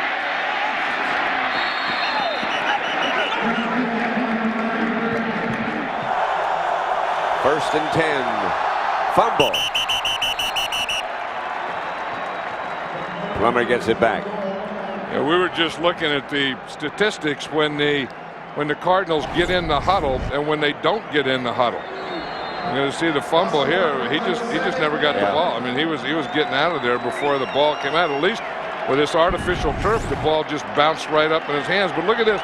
With a huddle, they average 2.4 yards per play. With no huddle, 6.7 yards per play. Plummer to throw. Has Rob Moore out of bounds. You know, Jake Plummer looks, when you meet him, spend some time around him with him, he looks so frail. Yeah, well, he is. But, I mean, when you watch him play, you can tell that he's just a kid, and he has fun playing. I mean, and the thing that impresses me about him is that, you know, he can throw the ball, but for a second-year guy, he has great game management. He really does. Great presence. Presence enough to sneak it ahead when he saw something there. Well, that was another one of those no huddle things, and we're going to see them. They're doing it again. The line just lines up there. But we talk about any time you see a bubble or a soft spot, you can just do that. In fact, they used to call that the goose play. Yeah. That if you would see that there's no one in front of you, you just hit your hands on the center. He'd give you the ball, and you just run right up the gut. I think that's probably still what they call it. The old goose play? Goose, yeah. You think they put old in front of it? No. Centers never saw the ball coming. He was open. Plummer saw it. Larry Centers never saw it. Jake Plummer's complaining about something there, but you know, they have these things now with these blitzes where if they're going to be a guy free, you have to throw hot, and sometimes they throw hot and they're not ready to. Talk about a guy who has a motor that goes all the time, but is going nowhere today is John Randall. And Lomas Brown has done a heck of a job on him out here. Here's Lomas Brown, here's John Randall. Adrian Morrell had to ask Centers what the play was. Clock is still running. Here comes the Viking blitz. They pick it up pretty well.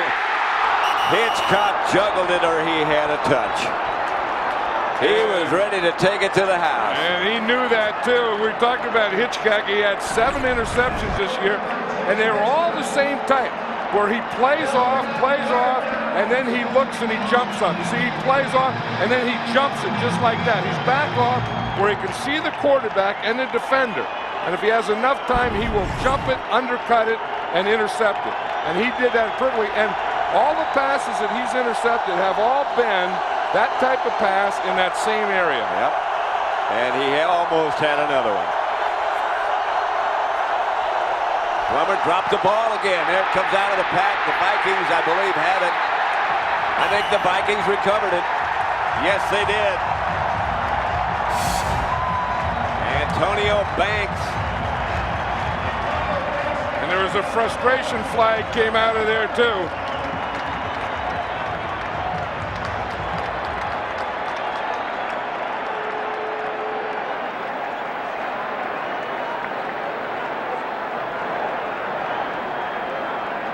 Big discussion going on.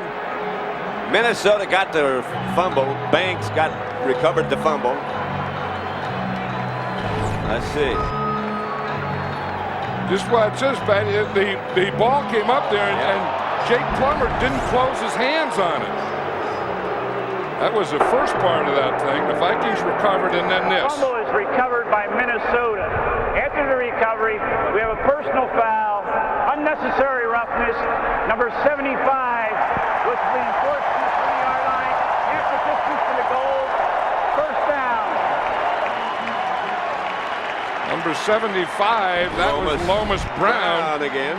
He's the left tackle who's been doing such a good job out there on John Randall. You see the snap, Plummer just didn't close his hands. The ball's there on the ground.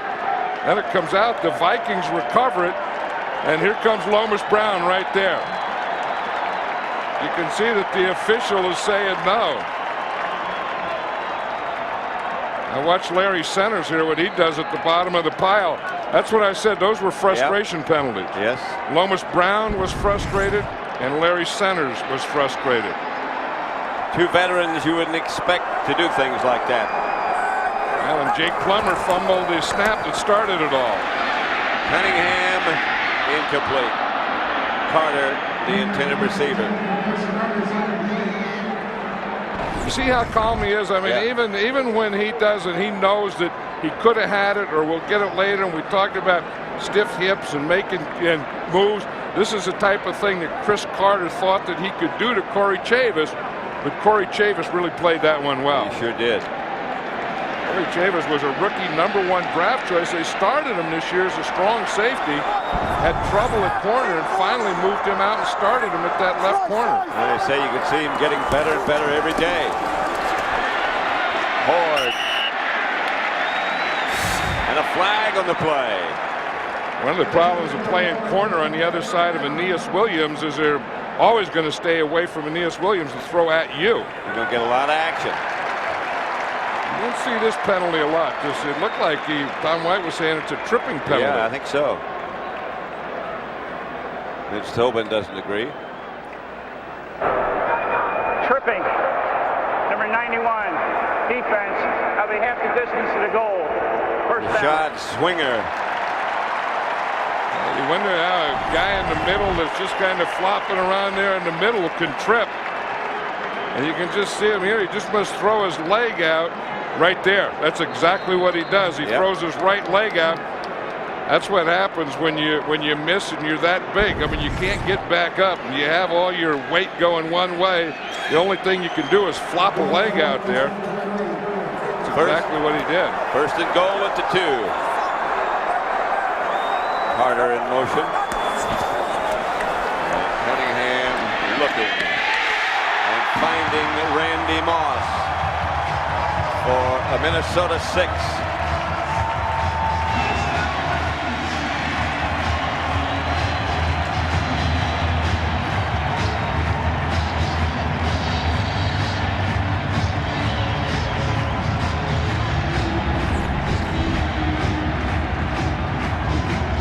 Randy Moss out there, see, because of the motion, Aeneas Williams gets off him. And that's exactly what they wanted. And then the strong safety, Tommy Bennett, has to get on him. So that was a pretty good thing by putting Chris Carter out there. That took Aeneas Williams off of Randy Moss. And Randy Moss scored the touchdown and then posed for the photographers. Well, Randy Moss is going to do a lot of things that you've never seen before in the NFL. This could be one of them. Yeah. Randall Cunningham, what a year. I mean, who would have thought? Here was a guy that was a couple of years ago, he'd retired. He had a marble business in Las Vegas, and he was working it. He even said, I enjoy the game. I dreaded going to practice. I dreaded going. I hated it. And he ran into Denny Green in one of the bowl games. And Denny said, hey, you're too young to be giving this game up. You're too young to quit. How about coming back? They brought him back as a potential backup to Brad Johnson. He got hurt. And the rest of the story is a phenomenal story. And then I think, part of that gift is coming back was Randy Moss. Yeah. Randy Moss being a rookie, #1 draft choice, not drafted until the 21st pick of the first round. A lot of teams passed on him, obviously, and Randall Cunningham said, hey, this is something pretty good here. He started chucking it deep to him, and the rest of that is history, too. That was Randy Moss's 8th consecutive game with a touchdown reception. Berger drives Metcalf to the back of the end zone, and he stays there. He's not just one, but they're probably all going to be there at the Super Bowl anyway. I would imagine. Led by Stevie Wonder. Here's Plummer. Drops it out to Morrell. Pretty good move. Bad tackling. Couple of pretty good moves. Morrell at the Minnesota 41, stopped finally by Robert Griffith. Who's the best tackler back there. I mean, that was a good run by Adrian Morrell, but it was some real poor tackling because the Vikings have him surrounded there. I mean, they have all kinds of guys. Watch him converge here. Now the guy that is going to finally get him is Robert Griffith. He's going to come all the way across the field. He was in position to miss him the first time. Morrell again. And then anytime, you see Robert Griffith up there, when a team starts running on you, they use Robert Griffith like another linebacker. Now, because he had to play more pass defense, we talked about this earlier, he lost 8 pounds this week. He'll play a running team at 200. He's playing today's game at 192 pounds. Well, he's got ways of doing it. Jake Plummer under heavy pressure. Couldn't get much on it. 18 seconds left in the third quarter. And there was good coverage out there by Jimmy Hitchcock. I mean, there was nothing there, so Jake Plummer just threw that ball away.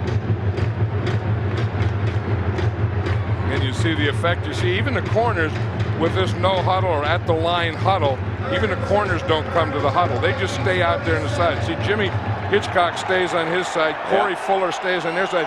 Then they all look to the sideline to Foge Fazio, who signals in the defense to him.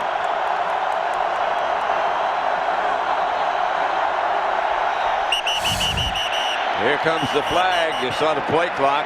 Yep, and you give this one to the crowd. 5-yard penalty, third down. And that's the thing that the Cardinals were talking about before this game is the crowd and how you take them out and how you're going to do your snap count, your start count, all those things. And of all those things, the situation that they worried most about was that right there, the third down, and specifically this shotgun that they're in right now. Jake Here comes the blitz. He's going deep. Intended for more, but again, because of the pressure, he couldn't get much on it. And you see the way when you get this crowd, the thing that they decided to do was a silent count. And the silent count is off the center. Now watch, when the center lifts his head, after he lifts his head, they're going to go 1,001. He lifts his head, 1,001, and he snaps the ball. That's their silent count. When his head is down, there's no count. He lifts it, 1,001, ball is snapped.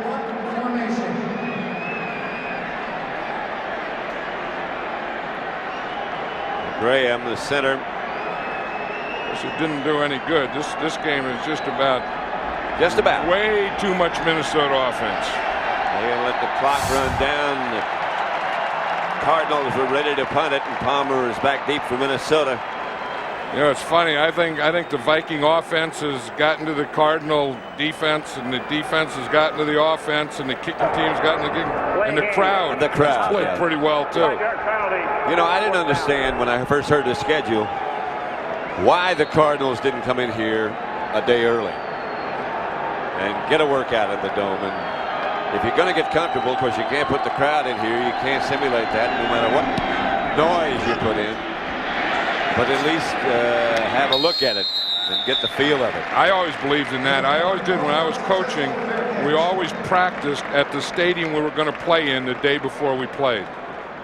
They got here, what, 4 o'clock yesterday afternoon. Practiced in Arizona. Well, excuse me. No, I was just going to say next week the team does have to come in. It'll be the Atlanta Falcons if the Minnesota Vikings continue here. And then the league runs a championship game. And then they have press conferences and everything. So the visiting team, the Atlanta Falcons, will have to come in here on Friday. Wouldn't be quite the same for it won't be quite the same for the Atlanta Falcons if indeed that happens, because they also play in a dome. Yeah, but they're going to be on the other side of the noise factor. That's very true. It's Robert Smith, and that's going to be the end of the third quarter.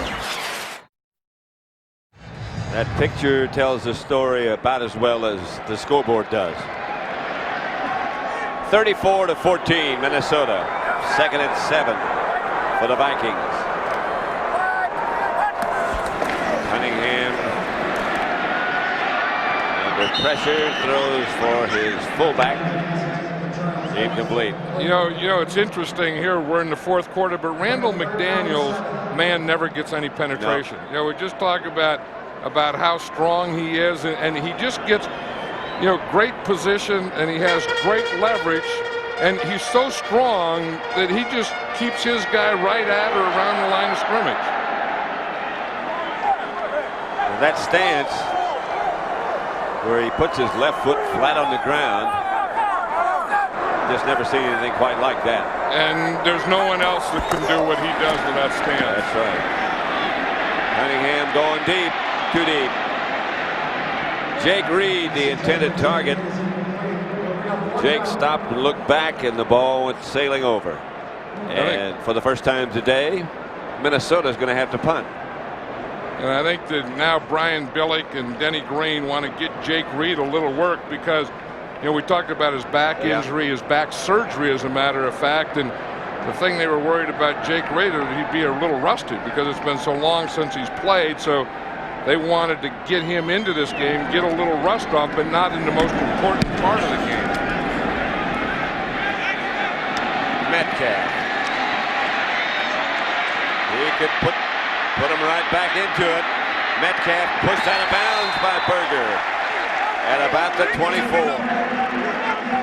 Berger just got the shove on Terry Metcalf. Yeah, but if he didn't get the shove, then Berger wouldn't have been talked about as a player. Remember, he said, don't talk about all the candy bars and stuff, because I'm a pretty good player too.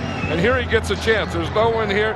He becomes the last guy, number 17 on Metcalf, and he takes an angle because he doesn't have that kind of speed, and that's a heck of a play by a punter. I mean, smart here by getting where Metcalf's going to go, not where he's been.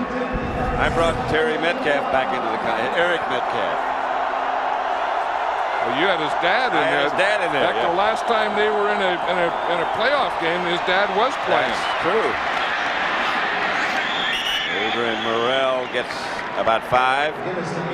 You know, one of the things that Mark Trestman said last night is that most of us have never been where we're about to go. And you kind of feel that was prophetic, that, you know, they're playing that way too, that they're going into an area in a playoff game, and very few of these Cardinals have ever been in a playoff game. Well, as they said, they were not going to be intimidated, and I think they were a little bit in the beginning. Well, I think they were intimidated by the ease that the Minnesota Viking offense moved the ball and by the crowd. Yeah. But I like this offense. I mean, the Cardinals are, you know, someone asked me if this is just a fluke thing, them being here, if this is just the start of something pretty good. I think for the Cardinals, it's a start of something pretty good because of number 16. And they're young, and they got some speed, too. Morrell tried to cut at about the 8. Robert Griffith made the stop. Yeah, you see, there's Foch Fazio now. He's not using the wristband. He's using hand signals, and again, that's because of the no huddle. I mean, they're giving him huddle, they're giving him no huddle, they're giving him quick huddle, and he's just signaling in, and every player, the defense is not getting in the huddle. They're all looking over at Foch. Sanders and Moore both right. Caught by Moore. Well, how he got that ball off, as you said, he threw it to his right, but did he get a big blitz from his left, including Robert Griffith? Flag on the play. And it's probably hitting the quarterback, but what, did he get a heavy blitz from his left side, his back side, away from the side he was throwing to? There was a jailbreak over there. Personal foul. Roughing the passer. Yep. Number 24 defense with a forearm to the back of the head. It'll be enforced in the end Number of the play. 24 is First Griffith and goal. there, and that's what they called. You see that forearm to the back of the head? Sure did. And it was there. Tom White saw that the whole way. And now, while that was happening to Jake Plummer, where he's getting forearm to the back of the head, he still made that throw to the side away from the forearm to the back of the head. First and goal at the 1. Flag on the play. When we talk about the playoff games, 12 teams get into playoffs. Carter, snap. Ball start. Right guard on the offense. 5 yards. Still first down. Still a first down, but they'll move it back 5 yards. I was just saying 12 teams get into playoffs, and 11 of those teams are going to lose their last game. And that's what brings the intensity of these games up, is the finality of it. You know, you get to a point where time runs out on you, and then frustration sets in because you know the finality. First and goal at the 6. Jake under pressure again. Intended for Gedney. Dixon Edwards on the blitz.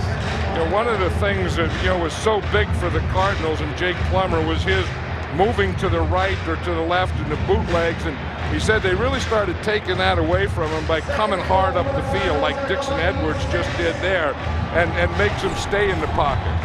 You see, you're going to see as he starts to come out here to his right, you see the minute he fakes and turns, there's Dixon Edwards. Yep. And he said before earlier they wouldn't bring that guy hard away from play action where he could bootleg. Now they're bringing that guy hard. You could tell that he couldn't hear what was coming from the sideline. 34-14, the Vikings. Plummer on a quick count. Looks end zone, incomplete.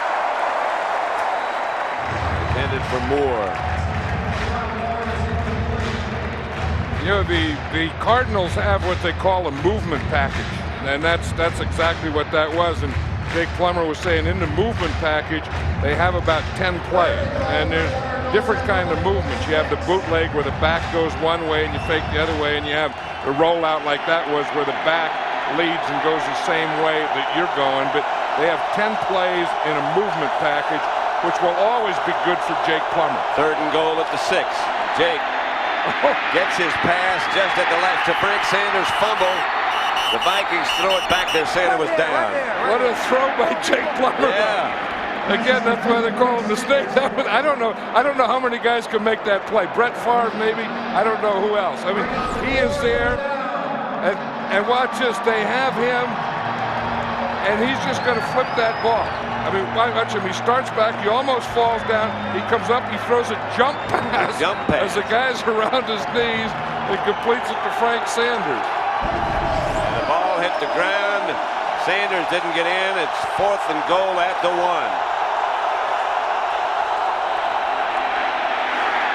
Second effort. Bates came close. Touchdown. The official on the side came storming in with his hands in the air. The ball must have broken the plane. Yeah, it did. And in fact, if it did, that's Bates' 3rd touchdown, isn't it? You're going to see him start here to the left, then he gets a lead back to the right, and he's just stopped there. He's stopped there by Rudd. In fact, Rudd starts to celebrate and lets him go, and Mario Bates is still playing. Yep. Now, again, the key is, did the ball cross the plane of the goal line? So you have to see. It's not when his knee goes down, where's the ball? You don't see his knee down yet, and you don't see the ball yet either. But the rule is, maybe from this view, when his knee goes down, where's the ball? Does the ball break the plane? They kicked the extra point, so in the opinion of the officials, it did. Back at the Metrodome, Minnesota 34, Arizona 21, 11, 45 left. Certainly enough time left for Jake the Snake to work some magic. Well, you know, and we saw him work that magic. Remember down in Arizona in that second half of the Dallas Cowboy game?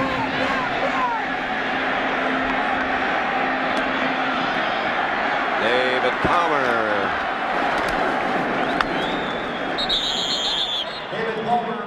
So, which one of those things are you going to do? Well, I'm going to do all of it. So if you're looking for me and you can't find me, that's where I am. Pass from Cunningham to Andrew Glover is complete out to about the 30. That's right. You were, I guess this is pretty well known. You were born up here. Yeah, I was born in Austin, Minnesota. I guess that's why you're going there. Yeah, and you know, Minnesota plays a big part in my life. I was from my mother, my father, born here. You know, my family, my mother's family, the whole group. So it's Madden country. Oh boy, did Jeff Christie make a block? We got to look at that one again. Jeff Christie is one of the centers who can pull. You don't see centers pulling a lot, but when you do see a center pull, then you have to watch it.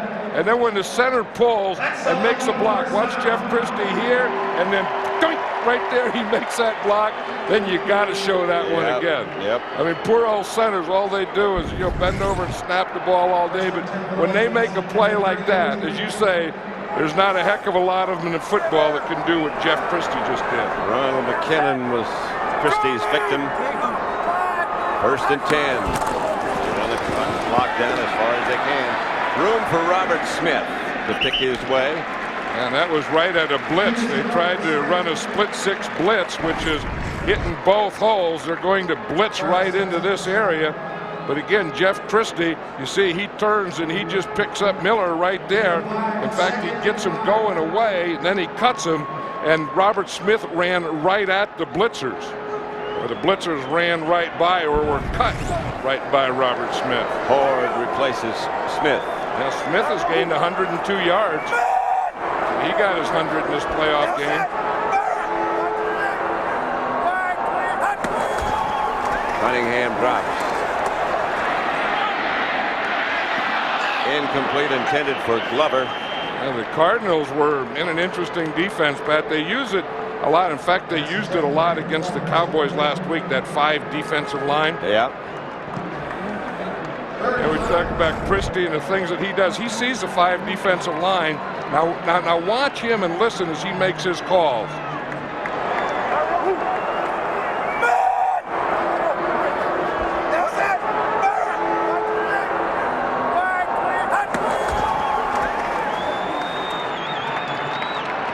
The center does a lot of things. Yeah, well, he saw that 5-man line, so they had to man pass protect, so he was yelling out man. Randy Moss makes the catch from Cunningham. And gets the Vikings a first down across the 50. Excuse me, go ahead. No, I was just saying, those are the types of things I think they have to do to Randy Moss. I think that you'll get him on intermediate passes, get him on some inside routes, and then get him even on some crossing routes, and then he will be lethal in this league. Moss and Carter are split left. 5-man line again. You got the bear looked in the middle. Here's Smith. Simeon Rice tripped him up. Today's game is being produced by Bob Stinner, directed by Sandy Grossman. Associate directors Mike Roig. The broadcast associates are Fran Morrison and Charles McDonald. Rich Nelson's our stage manager. Technical producer is Bob Muller. Technical director Joe Abenda. And we'll get to the rest in just a moment. 2nd and 7.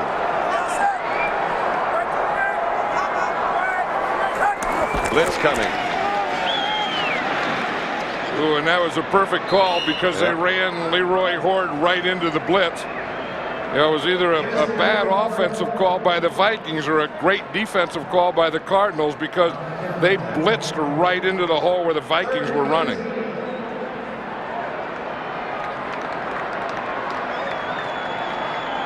Third and 8. Big down for the Cardinals right here. That was Dave McGinnis, who's the defensive coordinator of this Cardinal team, who a lot of people are talking about as maybe someday being a head coach. Yes. One of many assistants being mentioned. They leaned. I don't know if they went offsides or not. Yes, they did. Cunningham keeps the ball, and he's going to run it. He's a little short of the first down. Andre Wadsworth made the tackle, but the flag as the Cardinals jump.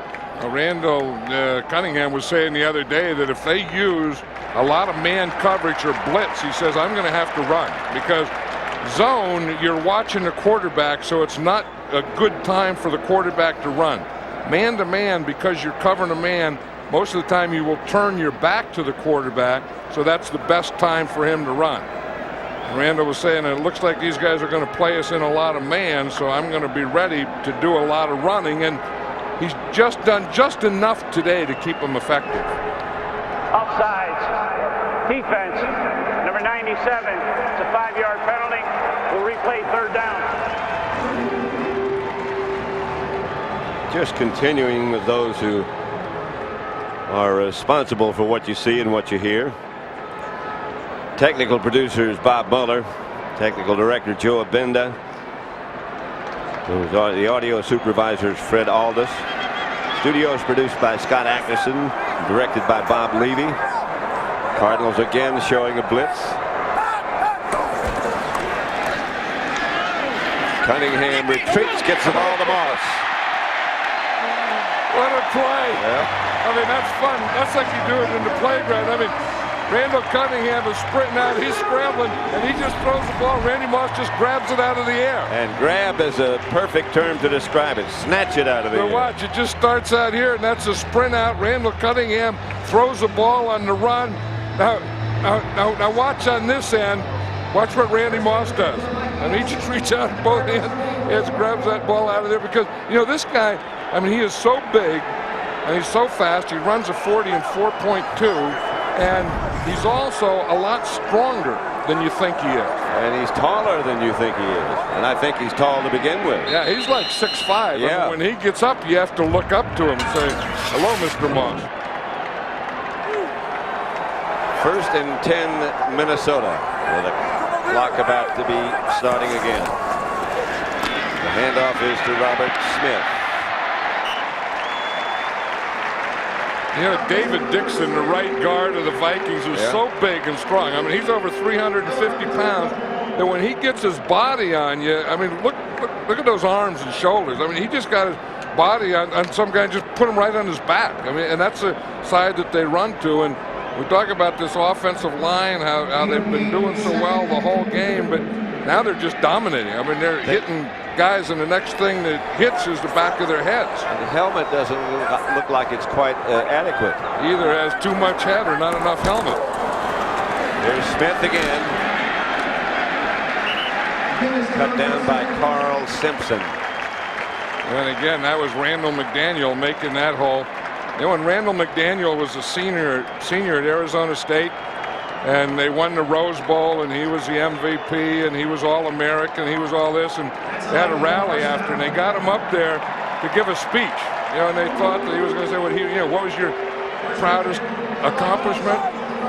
And he said, that ought to be about football or blocking or something. He said, the proudest accomplishment that I've had in my life is from kindergarten through high school. I never missed a day of school. That's something to be proud of. Here's Horde making yardage out of what looked to be a loss and keeping the clock running. They got a rumble going on down there. As if there might have been a fumble. Remember there was a rumble with an umpire and a player? This is the same umpire. Remember that where he just grabbed the guy and just bulldogged him to the ground? Old number 5 Sky. I remember seeing that at a highlight film. Dave McGinnis is saying, what in the heck can we do to stop this offensive machine of these Vikings? They have tried everything, and so have a lot of people. And nobody has, except Tampa Bay, and they kept the ball all the time. That's hard.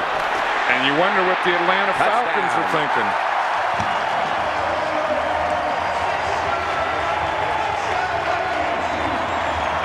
Leroy Horde into the end zone again.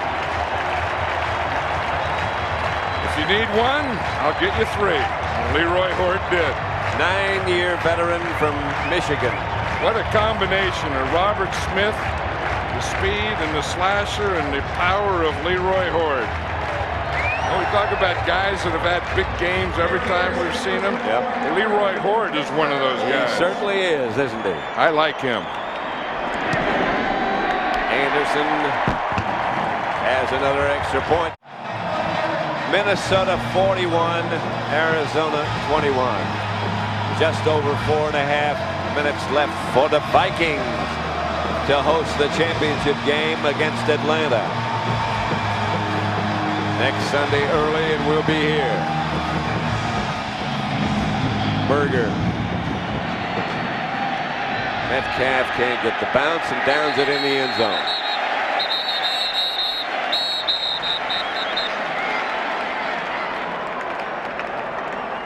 The reason the home teams win is because the home teams deserve to be home teams by having the best winning record. And in the regular season, they were the better teams.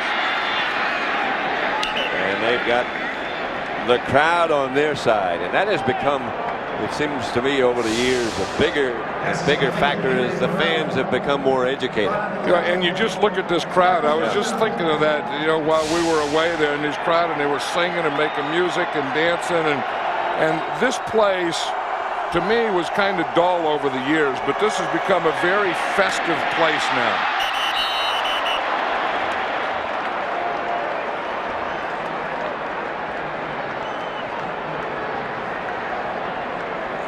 Next weekend, the 1998 postseason fact, the 4 teams in the next week's conference championship have a combined 59-9 record. Minnesota with the best, Atlanta with the second best. They'll be here. Denver tied with Atlanta with a 15-2 record, and the Jets 13-4. And that's the way it should be. Oh, good hit. Larry Centers. And this is good hitting weather. You can hear it out. You can hear it from here.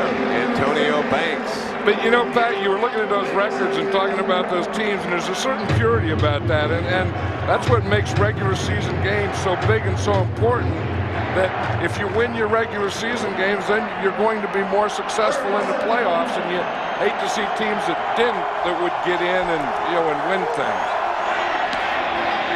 Plummer gets it outside the Centers again, who gets first down. You wonder how Larry Centers, who's been such a good player, solid player for so many years, for the Cardinals. Finally, they get to the playoffs. They beat Dallas last week, the first time they're in the playoffs. And now they're going to be eliminated. And it's got to be just heartbreaking. But as you said, the Cardinals look like a team that are just coming on. Yeah, they're a team on the rise. And the reason is, to me, is, as you said, they have some speed. They have some young players. They have a good coach and a good staff with Vince Tobin. But to me, the guy is Jake Plummer. I mean, he's the real deal. And Jake Plummer is going to be a superstar in this league. And you talk about the great quarterbacks and so on. He is going to be, or has a heck of a chance to be, one of the next ones. Has such a, as you said earlier, such a great feel for things. He knows how to play the game. Yeah. And the thing I like about him, he has fun playing it, too. Down the middle, Plummer to Sanders. There's another guy who seems to enjoy playing, too, Frank Sanders. Yeah, he's a good guy, isn't he? Yeah. And you talk about, guys that, have big games whenever you see them. Frank Sanders is one of those guys. There's Aeneas Williams there in the left, and he had a tough job covering Randy Moss, but he did a good job. Randy Moss's touchdown, Aeneas Williams wasn't on him. Moore takes the pass from Plummer. We're about to get the 2-minute warning until he got out of bounds. You wonder what Atlanta is thinking, and they're probably on one hand saying, well, what an offensive machine. I have no idea what we're going to do against that offense. But defensively, they're saying, hey, you can do some things to this team defensively. And, I mean, their defense is your offense. We were talking about the home field and the home team advantage and the home field, the home team winning every game this weekend. The last 10 years in the championship game, that's next week's game, the home team is only 6-4. Here's Plummer. Going to go deep and watch it sail out of the bounds. This is a guy that the Vikings, you'd wonder how, as well as Randall Cunningham has played, they'd feel the need to sign another quarterback. It's Brad Johnson, who was the starter when they signed. And they already have him signed. I mean, they're going to keep Brad Johnson. People say that, Randall Cunningham had such a great year, but that doesn't mean you get rid of Brad Johnson. Right. And as Denny Green said, that's a luxury. And when you get a guy like Randall Cunningham and you have a guy like Brad Johnson, you do everything in your power to keep both of them, and there's no need to get rid of one of them. And I don't think there's any way the Vikings will. Plummer to Morrell. Well, Denny Green also said, there's no question in anybody's mind connected with the team, we wouldn't be 15-1 if we didn't have both of them. 2 minutes left at the Metrodome in Minnesota, 41-21. Methodical performance by the Vikings, who... You know what that drawing was, Pat, that we just saw there? That was an onside kick prevent. In other words, if Arizona scores here, Minnesota's going to use an onside kick prevent. That one could have been intercepted. Well, that's one thing about coaching. You're never coaching for the moment. You're always coaching ahead. Play callers are thinking of the next play. Special teams coaches are thinking, if they score, then we have to be an onside prevent. And you always have to be ahead. You can't coach for the now, because if you're coaching for the now, it's too late.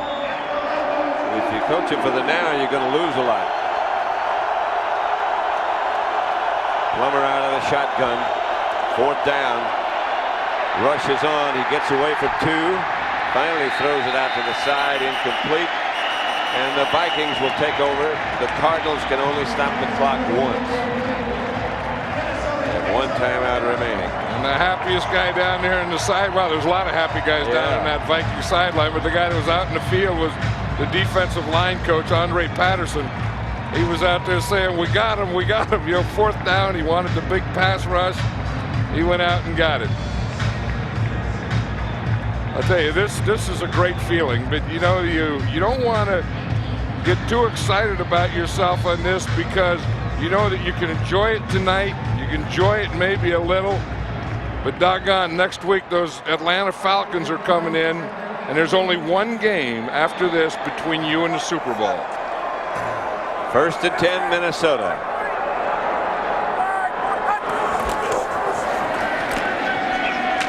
Robert Smith adds to his total. I'll tell you one thing Denny Green's going to do. He's going to keep those guys in there. I mean, he's keeping Randall Cunningham in there, and he has Robert Smith running the ball. He'll bring in Horde now because it's shorter yardage, but there's no way when you get this close and you're this close to a championship game, you're not going to do anything stupid that's ever going to let it get out of your hands. I think, you know, the time and the score, there's no way it can, but as you're a coach, that old saying, it's never over until it's over, you don't care. You know, someone say, hey, it's over, there's no way. Baloney, it's over. When they shoot that gun off, then it's over. Here's Horde. And he plows for enough for another first down, and that should just about do it. Horde had some moves on that. He had a little swerve on there. Shaking a few things. Yeah, usually he just, boom, he just takes it up there and pounds it in there.